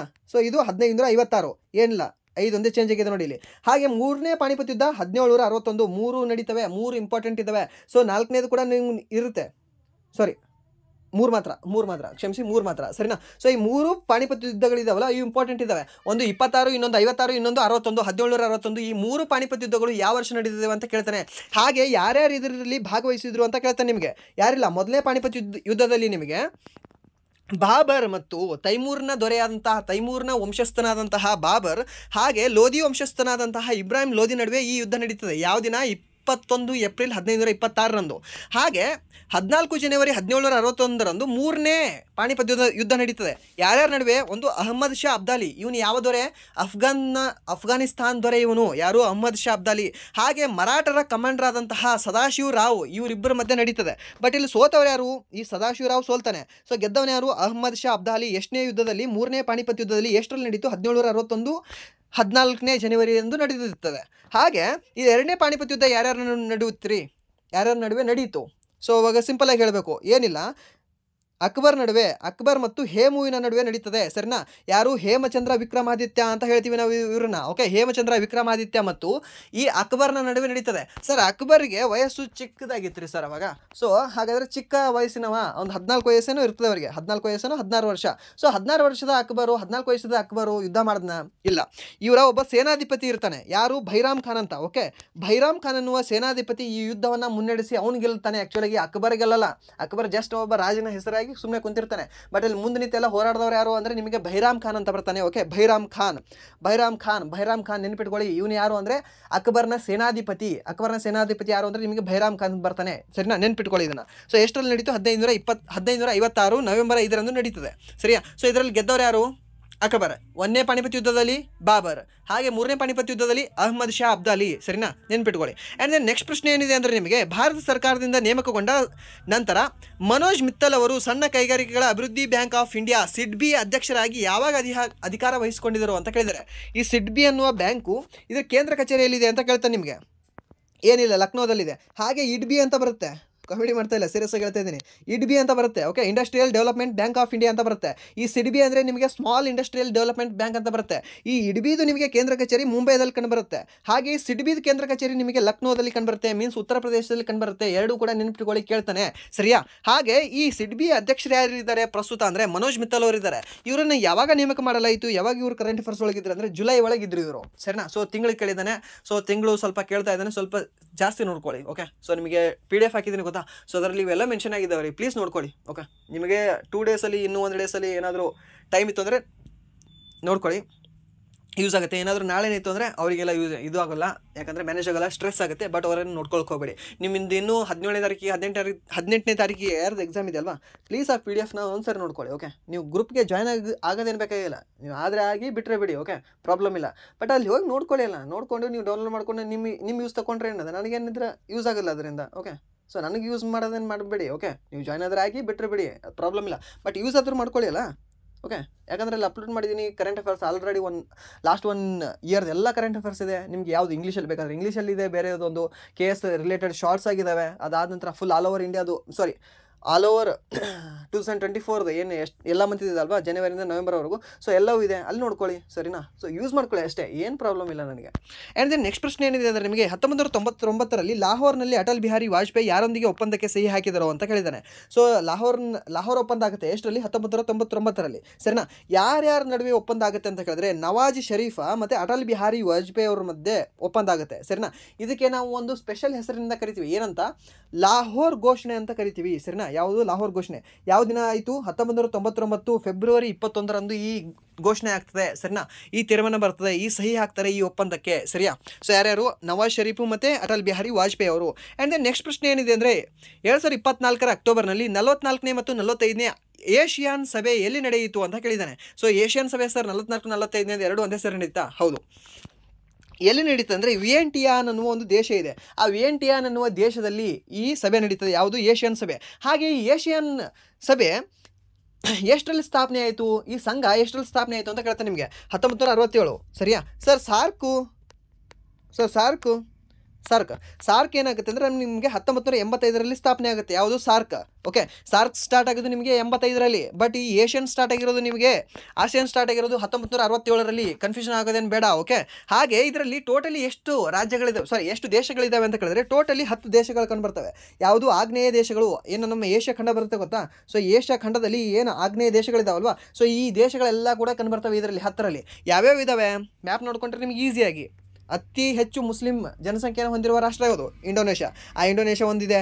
ಥೈಲ್ಯಾಂಡ್ ಇದು ಕೂಡ ಇದೆ. ಸಿಂಗಾಪುರ್, ಓಕೆ, ಇದು ಇದೆ. ಮತ್ತು ಫಿಲಿಪೈನ್ಸ್ ಇದೆ. ಓಕೆ, ಫಿಲಿಪೈನ್ಸಲ್ಲಿ ನಿಮಗೆ ಅಕ್ಕಿ ತಂತ್ರಜ್ಞಾನ ಕೇಂದ್ರ ಇದೆ. ಓಕೆ, ಅಕ್ಕಿ ರಿಸರ್ಚ್ ಸೆಂಟರ್ ಎಲ್ಲಿದೆ ಅಂದರೆ ನಿಮ್ಗೆ ಕೇಳಿದ್ರೆ, ಭತ್ತದ ರಿಸರ್ಚ್ ಸೆಂಟರ್ ನಿಮಗೆ ಕೇಳಿದ್ರೆ, ರೈಸ್ ರಿಸರ್ಚ್ ಸೆಂಟರ್ ಕೇಳಿದ್ರೆ ಇದೇ ಫಿಲಿಪೈನ್ಸ್ನ ಮನಿಲಾದಲ್ಲಿ ಇದೆ. ಓಕೆ, ಫಿಲಿಪೈನ್ಸ್ ದೇಶದ ಮನಿಲಾದಲ್ಲಿ ಕಂಡುಬರ್ತದೆ. ಹಾಗೆ ಮಲೇಷಿಯಾ ಕಂಡುಬರುತ್ತೆ. ಮತ್ತು ವಿಯೆಟ್ನಾಮು ಮತ್ತು ಕಾಂಬೋಡಿಯಾ, ಮಯನ್ಮಾರು ಮತ್ತು ಲಾವೋಸ್ PDR ಅಂತ ಬರುತ್ತೆ. ಓಕೆ, ಈ 10 ರಾಷ್ಟ್ರಗಳು ಈ ಏಷ್ಯಾನಲ್ಲಿ ಸದಸ್ಯತ್ವವನ್ನು ಹೊಂದಿದ್ದಾವೆ. ಹಾಗೆ ಸಾರ್ಕಲ್ಲಿ ಎಷ್ಟು ಹೊಂದಿದ್ದಾವೆ ಸರ್? ಟೋಟಲಿ 8 ಹೊಂದಿದ್ದಾವೆ. ಸರಿನಾ. ಸೊ ನಮ್ಮ ದೇಶ, ನಮ್ಮ ನೆರೆಯ ಒಂದು 7 ದೇಶಗಳು, ಸಿಂಪಲ್ ಆಗಿ. ಆ್ಯಂಡ್ ದೆನ್ ನೆಕ್ಸ್ಟ್ ಪ್ರಶ್ನೆ ಏನಿದೆ ಅಂದರೆ ಮಹಾರಾಷ್ಟ್ರದಲ್ಲಿ 1857ರ ದಂಗೆಯನ್ನು ಯಾರು ಮುನ್ನಡೆಸಿದರು ಅಂತ ಕೇಳಿದ್ದಾರೆ. ಯಾರ್ಯಾರು ಮುನ್ನಡೆಸ್ತಾರೆ ಅಂತ ಕೇಳಿದ್ರೆ ಒಂದು ಭಾಗೋಜಿ ನಾಯಕು, ಖಾಜಾ ಸಿಂಗು, ಚೀಮಾ ಸಾಹೇಬು ಮತ್ತು ರಂಗೋಜಿ ಬಾಪೂಜಿ ಗುಪ್ತಾ ಸೇರಿದಂತೆ ಹಲವಾರು ಜನರು ಇದು ನಡೆಸ್ತಾರೆ. ಸೊ ಈಗ ನೀವು ಮಹಾರಾಷ್ಟ್ರಕ್ಕೆ ಬಂದಿದ್ದರಿಂದ ನೆಕ್ಸ್ಟ್ ಕರ್ನಾಟಕಕ್ಕೆ ಬರ್ಬೋದು. ನೀವು ಎಕ್ಸ್ಪೆಕ್ಟೇಷನ್ ಇಟ್ಕೊಳ್ಳಿ. ಕರ್ನಾಟಕದಲ್ಲಿ ಎಲ್ಲಿ ಅಂದರೆ ನಿಮಗೆ ಹಲಗಲಿಯಲ್ಲಿ ಕೇಳಿದ್ರೆ ಜಡಗ ಮತ್ತು ಬಾಳ. ಹಾಗೆ ಸುರ್ಪುರದಲ್ಲಿ ದಂಗೆ ಎದ್ದವರು ಅಂತ ಕೇಳಿದ್ರೆ ನಿಮಗೆ ಸುರ್ಪುರದ ವೆಂಕಟಪ್ಪ ನಾಯಕ್ ಅಂತ ಬರ್ತಾರೆ. ಹಾಗೆ ನರಗುಂದದಲ್ಲಿ ಅಂತ ಕೇಳಿದ್ರೆ ನಿಮಗೆ ಬಾಬಾ ಸಾಹೇಬ ಅಂತ ಬರ್ತಾರೆ. ಓಕೆ, ನರಗುಂದದ ಬಾಬಾ ಸಾಹೇಬ ಮತ್ತು ಸುರ್ಪುರದ ವೆಂಕಟಪ್ಪ ನಾಯಕ. ಹಾಗೆ ಮತ್ತು ಯಾರು ನಿಮಗೆ ಇಲ್ಲಿ ಹಲಗಲಿಯ ಬೇಡರಲ್ಲಿ ನಿಮಗೆ ಜಡಗ ಮತ್ತು ಭಾಳ ಅಂತ ಬರ್ತಾರೆ, ಅವ್ರದ್ದು ಇಂಪಾರ್ಟೆಂಟ್ ಆಗುತ್ತೆ, ನೆನ್ಪಿಟ್ಕೊಳ್ಳಿ. ಹಾಗೆ ಇದೇ ಮಹಾರಾಷ್ಟ್ರದಲ್ಲಿ ಯಾವ ಒಂದು ಜಿಲ್ಲೆ ಅಂದರೆ ನಿಮಗೆ ಧುಲೆ ಎಂಬ ಒಂದು ಜಿಲ್ಲೆ ಬರುತ್ತೆ. ಆ ಧುಲೆ ಜಿಲ್ಲೆಯಲ್ಲಿ ಈ 1857ರ ದಂಗೆಯ ನೇತೃತ್ವವನ್ನು ವಹಿಸ್ಕೊಂಡವರು ಯಾರು ಅಂತ ಕೇಳ್ತಾರೆ ನಿಮಗೆ. ಈ ಧುಲೆ ಜಿಲ್ಲೆಯಲ್ಲಿ ಯಾರು ಅಂದರೆ ಒಂದು ನಿಮಗೆ ಈ ಭೀಮಾ ನಾಯಕ್ ಅಂತ ಬರ್ತಾರೆ, ಹಾಗೆ ಭಾಗೋಜಿ ನಾಯಕ್ ಅಂತ ಬರ್ತಾರೆ, ಹಾಗೆ ಖಾಜಿ ಸಿಂಗ್ ಅಂತ ಬರ್ತಾರೆ. ಓಕೆ, ಈ ಖಾಜಿ ಸಿಂಗನವರು ಬಿಲ್ ಬುಡಕಟ್ಟು ಏನಿದೆ ಅಲ್ವಾ ಅದರ ನಾಯಕರಾಗಿರ್ತಾರೆ ಇವರು, ಸರಿಯಾ. ಹಾಗೆ ನೆಕ್ಸ್ಟ್ ಪ್ರಶ್ನೆ ಏನಿದೆ ಅಂದರೆ ನಿಮಗೆ ಏಷ್ಯನ್ ಡೆವಲಪ್ಮೆಂಟ್ ಬ್ಯಾಂಕ್ನ ಪ್ರಧಾನ ಕಚೇರಿ ಎಲ್ಲಿ ಕೊಂಡು ಬರ್ತದೆ? ADB ರೀ, ಸಿಂಪಲ್ ಆಗಿ ಹೇಳಬೇಕಂದ್ರೆ ಯಾವುದು ADB, ಏಷ್ಯನ್ ಡೆವಲಪ್ಮೆಂಟ್ ಬ್ಯಾಂಕ್. ಎಷ್ಟರಲ್ಲಿ ಸ್ಥಾಪನೆ ಆಯಿತು ಇದು ಮೊದಲ ಬಾರಿಗೆ ಅಂದರೆ 1966ರಲ್ಲಿ ಸ್ಥಾಪನೆ ಆಗ್ತದೆ. ಏಷ್ಯನ್ ಎಷ್ಟರಲ್ಲಿ ಸ್ಥಾಪನೆ ಆಗಿತ್ತು? 67ರಲ್ಲಿ. ಅದಕ್ಕಿಂತ ಒಂದು ವರ್ಷ ಹಿಂದೆ ಸ್ಟಾರ್ಟ್ ಆಗಿದೆ ನೋಡಿ ಇದು, ಸರಿನಾ. ಸೊ ಇದರ ಕೇಂದ್ರ ಕಚೇರಿ ಎಲ್ಲಿದೆ ಅಂದರೆ ನಿಮಗೆ ಫಿಲಿಪೈನ್ಸ್ನ ಮನಿಲಾದಲ್ಲಿದೆ. ಓಕೆ, ಫಿಲಿಪೈನ್ಸ್ನ ಮನಿಲಾದಲ್ಲಿದೆ. ಹಾಗೆ ಬಿಮ್ಸ್ಟೆಕ್ನ ಕೇಂದ್ರ ಕಚೇರಿ ಎಲ್ಲಿದೆ ಕೇಳ್ಬೋದು ನಿಮಗೆ, BIMSTEC. ಓಕೆ, ಈ ಬಿಮ್ಸ್ಟೆಕ್ನ ಕೇಂದ್ರ ಕಚೇರಿ ಎಲ್ಲಿದೆ ಅಂತ ಕೇಳಿದ್ರೆ ನಿಮಗೆ ಢಾಕಾದಲ್ಲಿ ಕಂಡುಬರ್ತದೆ. ಹಾಗೆ ಸಾರ್ಕ್ನ ಕೇಂದ್ರ ಕಚೇರಿ ಎಲ್ಲಿದೆ ಅಂತ ಕೇಳ್ಬೋದು ನಿಮಗೆ, ಜಸ್ಟ್ ಹೇಳಿದೆ ನಿಮಗೆ SAARC. ಓಕೆ, ಈ ಸಾರ್ಕ್ನ ಕೇಂದ್ರ ಕಚೇರಿ ಎಲ್ಲಿದೆ ಅಂತ ಕೇಳ್ಬೋದು ನಿಮಗೆ ನೇಪಾಳದ ಕಠ್ಮಂಡುವಲ್ಲಿ ಕಂಡುಬರ್ತದೆ. ಓಕೆ, ಕಠ್ಮಂಡುವಲ್ಲಿ ಕಂಡುಬರ್ತದೆ. ಏನು ಕಟ್ ಮಾಡೋದಲ್ಲ, ಕಠ್ಮಂಡುವಲ್ಲಿ ಕಂಡುಬರ್ತದೆ. ಯಾವುದು? ಸಾರ್ಕ್ನ ಕೇಂದ್ರ ಕಚೇರಿ, ಸರಿ ನೆನ್ಪಿಟ್ಕೊಳ್ಳಿ. ಹಾಗೆ ಇಂಟರ್ನ್ಯಾಷನಲ್ ಸೋಲಾರ್ ಅಲಿಯನ್ಸ್ ಅಂತ ಬರುತ್ತೆ. ಯಾವುದು?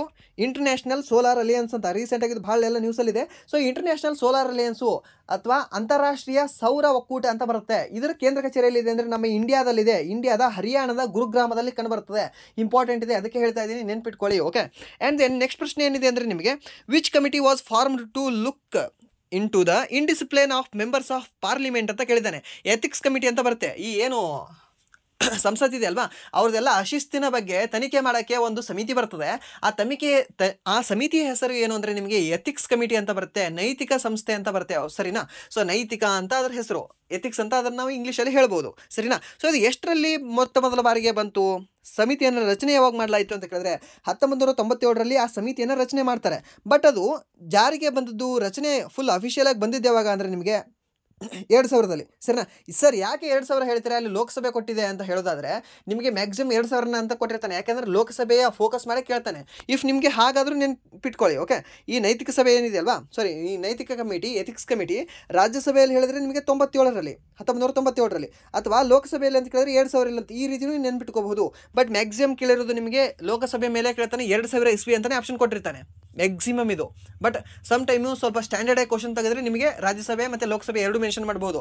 ಬಟ್ ಜಸ್ಟ್ ಸಂಸತ್ತು ಅಂತ ಕೊಟ್ಟರೆ ನಿಮಗೆ 2000 ಅಂತಲೇ ಕೊಟ್ಟಿದ್ದಾನೆ. ನಾನು ನೋಡಿದ್ದೀನಿ ಒಂದೆರಡು ಕ್ವಶನ್ ಪೇಪರಲ್ಲಿ, ಸರಿನಾ. ಸೊ ಅದಕ್ಕೆ ಹೇಳ್ತಾ ಇದ್ದೀನಿ ಅಷ್ಟೇ. ಆ್ಯಂಡ್ ದೆನ್ ಅದು ಹೇಗೆ ಪ್ರಾರಂಭವಾಯಿತು ಅಂತ ಸ್ವಲ್ಪ ಕತೆಗಳು ಕೊಟ್ಟಿದ್ದಾರೆ ಅಷ್ಟೇ, ಸ್ವಲ್ಪ ಅದನ್ನು ನೋಡ್ಕೊಳ್ಳಿ. ಓಕೆ, ಕ್ಷಮಿಸಿ. ಆ್ಯಂಡ್ ದೆನ್ ನೆಕ್ಸ್ಟ್ ಪ್ರಶ್ನೆ ಏನಿದೆ ಅಂದರೆ ಭಾರತದ ಪರ್ಯಾಯ ದ್ವೀಪದ ಅತಿ ಎತ್ತರದ ಶಿಖರ ಯಾವುದು ಅಂತ ಕೇಳಿದ್ದಾನೆ. ಸೊ ಶಿಖರದ ಬಗ್ಗೆ ಕೇಳ್ತಾ ಇದ್ದಾನೆ. ಸೊ ನಿಮ್ಮ ಶಿಫ್ಟಲ್ಲೂ ಕೂಡ ಕೇಳ್ಬೋದು. ಏನು ಭಾರತ ಇದೆ ಅಲ್ವಾ, ಸೊ ದಕ್ಷಿಣ ಭಾರತದಲ್ಲಿ ಅಥವಾ ಪರ್ಯಾಯ ದ್ವೀಪದಲ್ಲಿ ಅತಿ ಎತ್ತರವಾದ ಶಿಖರ ಅಂದರೆ ನಿಮಗೆ ಅನ್ನಮುಡಿ ಶಿಖರ. ಹಾಗೆ ಪಶ್ಚಿಮ ಘಟ್ಟಗಳಲ್ಲಿ, ಓಕೆ, ಇಲ್ಲಿ ಏನು ಬರುತ್ತೆ ಗೊತ್ತಾ, ಈ ಪಶ್ಚಿಮ ಘಟ್ಟಗಳಲ್ಲಿ ಅತ್ಯಂತ ಎತ್ತರವಾದ ಶಿಖರ ಅಂತ ಕೇಳಿದ್ರೆ ನಿಮಗೆ ಅನ್ನೈಮುಡಿ. ಹಾಗೆ ಪೂರ್ವ ಘಟ್ಟಗಳಲ್ಲಿ ಅತ್ಯಂತ ಎತ್ತರವಾದ ಶಿಖರ ಅಂತ ಕೇಳಿದ್ರೆ ನಿಮಗೆ ಆರ್ಮಕೊಂಡ ಕಂಡು ಬರುತ್ತೆ.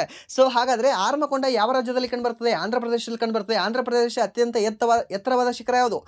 ಆರ್ಮಕೊಂಡ. ಅನ್ನೈಮುಡಿಯಲ್ಲಿ ಕಂಡುಬರುತ್ತೆ, ಕೇರಳದಲ್ಲಿ ಕಂಡುಬರುತ್ತೆ, ಸರಿನಾ, ಕೇರಳದಲ್ಲಿ. ಹಾಗೆ ಕೇರಳದಲ್ಲಿ ಕಂಡುಬರ್ತಕ್ಕಂಥ ಅತ್ಯಂತ ಎತ್ತರವಾದ ಶಿಖರ ಯಾವುದು?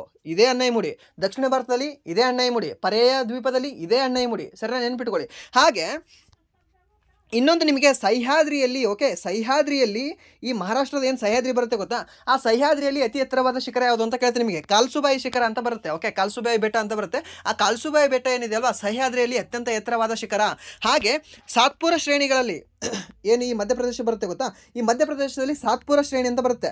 ಆ ಸಾತ್ಪುರ ಹಿಲ್ಸ್ಗಳಲ್ಲಿ, ಸಾತ್ಪುರ ಶ್ರೇಣಿಗಳಲ್ಲಿ ನಿಮಗೆ ಅತ್ಯಂತ ಎತ್ತರವಾದ ಶಿಖರ ಅಂತ ಕೇಳಿದ್ರೆ ದುಗ್ಪಾಗರ್ ಅಂತ ಬರುತ್ತೆ. ಓಕೆ, ಯಾವುದು? ದುಗ್ಪಾಗರ್ ಅಂತ ಬರುತ್ತೆ, ನೆನಪಿಟ್ಕೊಳ್ಳಿ. ಕೇಳ್ತಾನೆ ಅದಕ್ಕೆ ಹೇಳ್ತಾ ಇದ್ದೀನಿ. ಹಾಗೆ ಇಲ್ಲಿ ಅರಾವಳಿ ಶಿಖರ ಕಂಡುಬರುತ್ತೆ. ಆ ಅರಾವಳಿ ಶಿಖರದಲ್ಲಿ ಅತ್ಯಂತ ಎತ್ತರವಾದ ಶಿಖರ ಯಾವುದು ಅಂತ ನಿಮ್ಗೆ ಕೇಳ್ಬೋದು. ಅಥವಾ ರಾಜಸ್ಥಾನದಲ್ಲಿ ಕಂಡುಬರ್ತಕ್ಕಂಥ ಅತ್ಯಂತ ಎತ್ತರವಾದ ಶಿಖರ ಯಾವುದು ಅಂತ ಕೇಳ್ಬೋದು. ಅಲ್ಲಿ ಗುರು ಶಿಖರ ಅಂತ ಬರುತ್ತೆ. ಓಕೆ, ಗುರು ಶಿಖರ ಅಂತ ಕಂಡುಬರುತ್ತೆ ಎಲ್ಲಿ? ರಾಜಸ್ಥಾನದಲ್ಲಿ. ಹಾಗೆ ನಮ್ಮ ದೇಶದಲ್ಲೇ ಕಂಡುಬರ್ತಕ್ಕಂಥ ಅತಿ ಎತ್ತರವಾದ ಶಿಖರ ಯಾವುದು ಅಂತ ಕೇಳ್ಬೋದು ನಿಮಗೆ ನಮ್ಮ ದೇಶದಲ್ಲಿ. ಅವಾಗ K2 ಅಥವಾ ಗಾಡ್ವಿನ್ ಆಸ್ಟಿನ್ ಅಂತ ಹೇಳಬೇಕಾಗುತ್ತೆ. ಇದು ಯಾವ ಶ್ರೇಣಿಯಲ್ಲಿ ಕಂಡುಬರ್ತದೆ ಅಂತ ಕೇಳಿದ್ರೆ ಕಾರಾಕೋರಂ ಶ್ರೇಣಿಯಲ್ಲಿ ಕಂಡುಬರ್ತದೆ, ಸರಿಯಾ, ನೆನ್ಪಿಟ್ಕೊಳ್ಳಿ. ಹಾಗೆ ಇದು ಎಲ್ಲಿದೆ? ಪ್ರಸ್ತುತ POK ಯಲ್ಲಿದೆ. ಓಕೆ, ಪಾಕ್ ಆಕ್ರಮಿತ ಕಾಶ್ಮೀರದಲ್ಲಿದೆ. ಬಟ್ ಇವಾಗ ನಿಮಗೆ ಪ್ರಶ್ನೆ ಹೀಗೂ ಕೇಳಬಹುದು, ಈ ಪಾಕ್ ಆಕ್ರಮಿತ ಕಾಶ್ಮೀರದಲ್ಲಿ ಅತ್ಯಂತ ಎತ್ತರವಾದ ಶಿಖರ ಅಂದರೆ ನಿಮಗೆ K2 ಇದೆ, ಮೀನ್ಸ್ ಗಾಡ್ವಿನ್ ಆಸ್ಟಿನ್ ಇದೆ. ಬಟ್ ಇವಾಗ ಭಾರತದ ಪ್ರದೇಶದಲ್ಲೇ ಇರತಕ್ಕಂತಹ ಒಂದು ಅತ್ಯಂತ ಎತ್ತರವಾದ ಶಿಖರ ಯಾವುದು ಅಂತ ನಿಮಗೆ ಕೇಳಬಹುದು. ಸೊ ಅವಾಗ ಏನು ಗಾಬರಿ ಆಗಂಗಿಲ್ಲ, ಏನಿಲ್ಲ, ಸಿಂಪಲಾಗಿ ಹೇಳಬೇಕು. ಸರ್ ಕಾಂಚನಜುಂಗ ಅಂತ ಹೇಳಬೇಕು.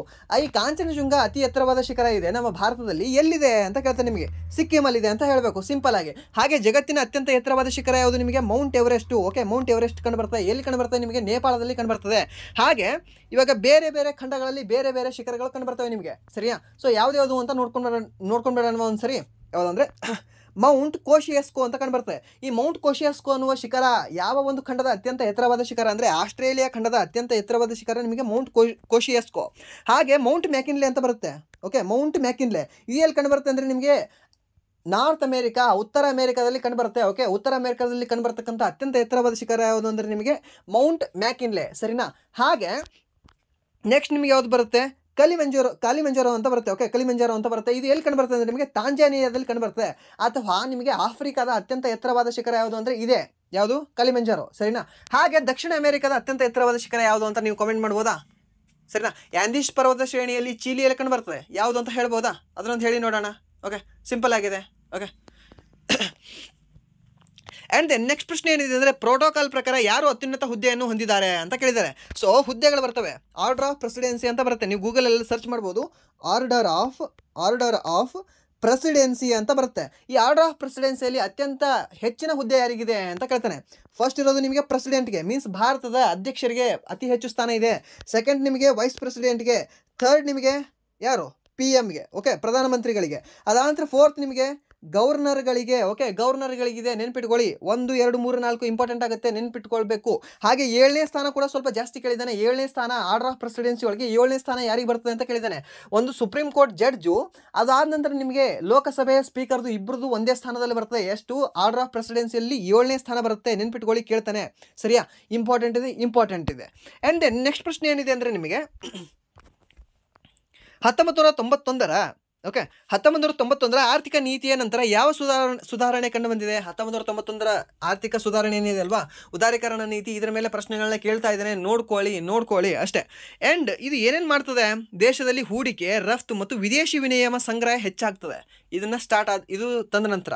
ಹಾಗೆ ಇದಲ್ಲದೆ ದೂರ ಸಂಪರ್ಕ ಮತ್ತು ನಾಗರಿಕ ವಿಮಾನಯಾನದಂತಹ ಕ್ಷೇತ್ರಗಳಲ್ಲಿ ಅಭಿವೃದ್ಧಿ ಕಂಡು ಬರ್ತದೆ. ಓಕೆ, ಯಾವುದು? 1991ರ ಉದಾರೀಕರಣದ ನೀತಿಯ ಫಲವಾಗಿ, ಸರಿಯಾ? ಸಿಂಪಲ್. ಆ್ಯಂಡ್ ದೆನ್ ನೆಕ್ಸ್ಟ್ ಪ್ರಶ್ನೆ ಏನಿದೆ ಅಂದರೆ ಸುಂದರ್ಬನ್ ಈ ಕೆಳಗಿನ ಯಾವ ರೀತಿಯ ಅರಣ್ಯವಾಗಿದೆ ಅಂತ ಕೇಳಿದ್ದಾನೆ. ಈ ಸುಂದರ್ಬನ್ ಏನಿದೆ ಅಲ್ವಾ, ಇದೊಂದು ಮ್ಯಾಂಗ್ರೋವ್ ಅರಣ್ಯ ಆಗಿದೆ. ಓಕೆ, ಯಾವುದು? ಮ್ಯಾಂಗ್ರೋವ್ ಅರಣ್ಯ ಆಗಿದೆ ಅಥವಾ ಉಬ್ಬರ ಇಳಿತದ ಕಾಡಾಗಿದೆ, ಸರಿನಾ? ನೆನ್ಪಿಟ್ಕೊಳ್ಳಿ. ಹಾಗೆ ಈ ಸುಂದರ್ಬನ್ಸಲ್ಲಿ ಯಾವ ರೀತಿಯ ಮರಗಳು ಕಂಡುಬರ್ತವೆ ಜಾಸ್ತಿ ಅಂತ ಕೇಳ್ತಾನೆ. ಸುಂದರಿ ಮರಗಳು ಕಂಡುಬರ್ತವೆ. ಸರ್ ಕಾಮಿಡಿ ಮಾಡ್ತಾ ಇದ್ರೆ? No way. ಸುಂದರಿ ಮರಗಳು, ಸುಂದರಿ. ಓಕೆ, ಆ ಸುಂದರಿ ಮರಗಳು ನಿಮ್ಗೆ ಕಂಡುಬರೋದಿಲ್ಲ ಅಂದರೆ ಈ ಸುಂದರ್ಬನ್ ಅರಣ್ಯದಲ್ಲಿ. ಸೊ ಅದಕ್ಕೆ ಆ ಸುಂದರಿ ಮರಗಳು ಕಂಡುಬರ್ತವೆ ಅಂತಲೇ ಇದಕ್ಕೆ ಸುಂದರ್ಬನ್ ಅರಣ್ಯ ಅಂತ ನಾವು ಕರಿತೀವಿ, ಸರಿನಾ? ಹಾಗೆ ಈ ಸುಂದರ್ಬನ್ ಅರಣ್ಯದಲ್ಲಿ ಅತಿ ಹೆಚ್ಚು ಯಾವ್ದು ಕಂಡುಬರ್ತದೆ ಅಂತ ಕೇಳ್ತಾನೆ. ಯಾವ ಪ್ರಾಣಿ? ಮೊಸಳೆ. ಓಕೆ, ಮೊಸಳೆ ಅತಿ ಹೆಚ್ಚಾಗಿ ಕಂಡುಬರ್ತದೆ ಎಲ್ಲಿ? ಸುಂದರ್ಬನ್ಸ್ ಅರಣ್ಯದಲ್ಲಿ, ಸರಿನಾ? ಈ ಸುಂದರ್ಬನ್ಸಲ್ಲಿ ನಿಮಗೆ ಎಲ್ಲಿ ಕಂಡುಬರ್ತದೆ? ಈ ಸುಂದರ್ಬನ್ಸ್ ಮ್ಯಾಂಗ್ರೋವಲ್ಲಿ ನಿಮಗೆ ಅತಿ ಹೆಚ್ಚು ಕಂಡುಬರೋದು ಯಾವುದು ಅಂದರೆ ಮೊಸಳೆಗಳು, ಸರಿಯಾ? ಇದು ಕೂಡ ನೆನ್ಪಿಟ್ಕೊಳ್ಳಿ.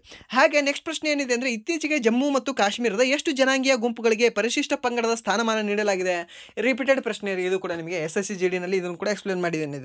ನಾನು ನಿಮಗೆ ಎಷ್ಟು ಟೋಟಲಿ 4 ಟ್ರೈಬ್ಗಳಿಗೆ, 4 ಜನಾಂಗೀಯ ಗುಂಪುಗಳಿಗೆ ಪರಿಶಿಷ್ಟ ಪಂಗಡದ ಸ್ಥಾನಮಾನವನ್ನು ನೀಡಲಾಗಿದೆ. ಯಾವ್ಯಾವುದದು? ಒಂದು ಪಹಾರಿ ಜನಾಂಗದ ಗುಂಪು. ಓಕೆ, ಪಹಾರಿ ಜನಾಂಗದ ಗುಂಪು, ಮತ್ತು ಪದ್ದರಿ ಬುಡಕಟ್ಟು, ಮತ್ತು ಕೋಲಿ ಮತ್ತು ಗಡ್ಡಾ ಬ್ರಾಹ್ಮಣ ಅಂತ ಬರ್ತವೆ. ಓಕೆ, ಗಡ್ಡಾ ಬ್ರಾಹ್ಮಣ, ಈ 4 ಪಂಗಡಗಳಿಗೆ ST ಸ್ಥಾನಮಾನ ನೀಡಲಾಗಿದೆ. ಓಕೆ, ಪರಿಶಿಷ್ಟ ಪಂಗಡದ ಸ್ಥಾನಮಾನ ನೀಡಲಾಗಿದೆ.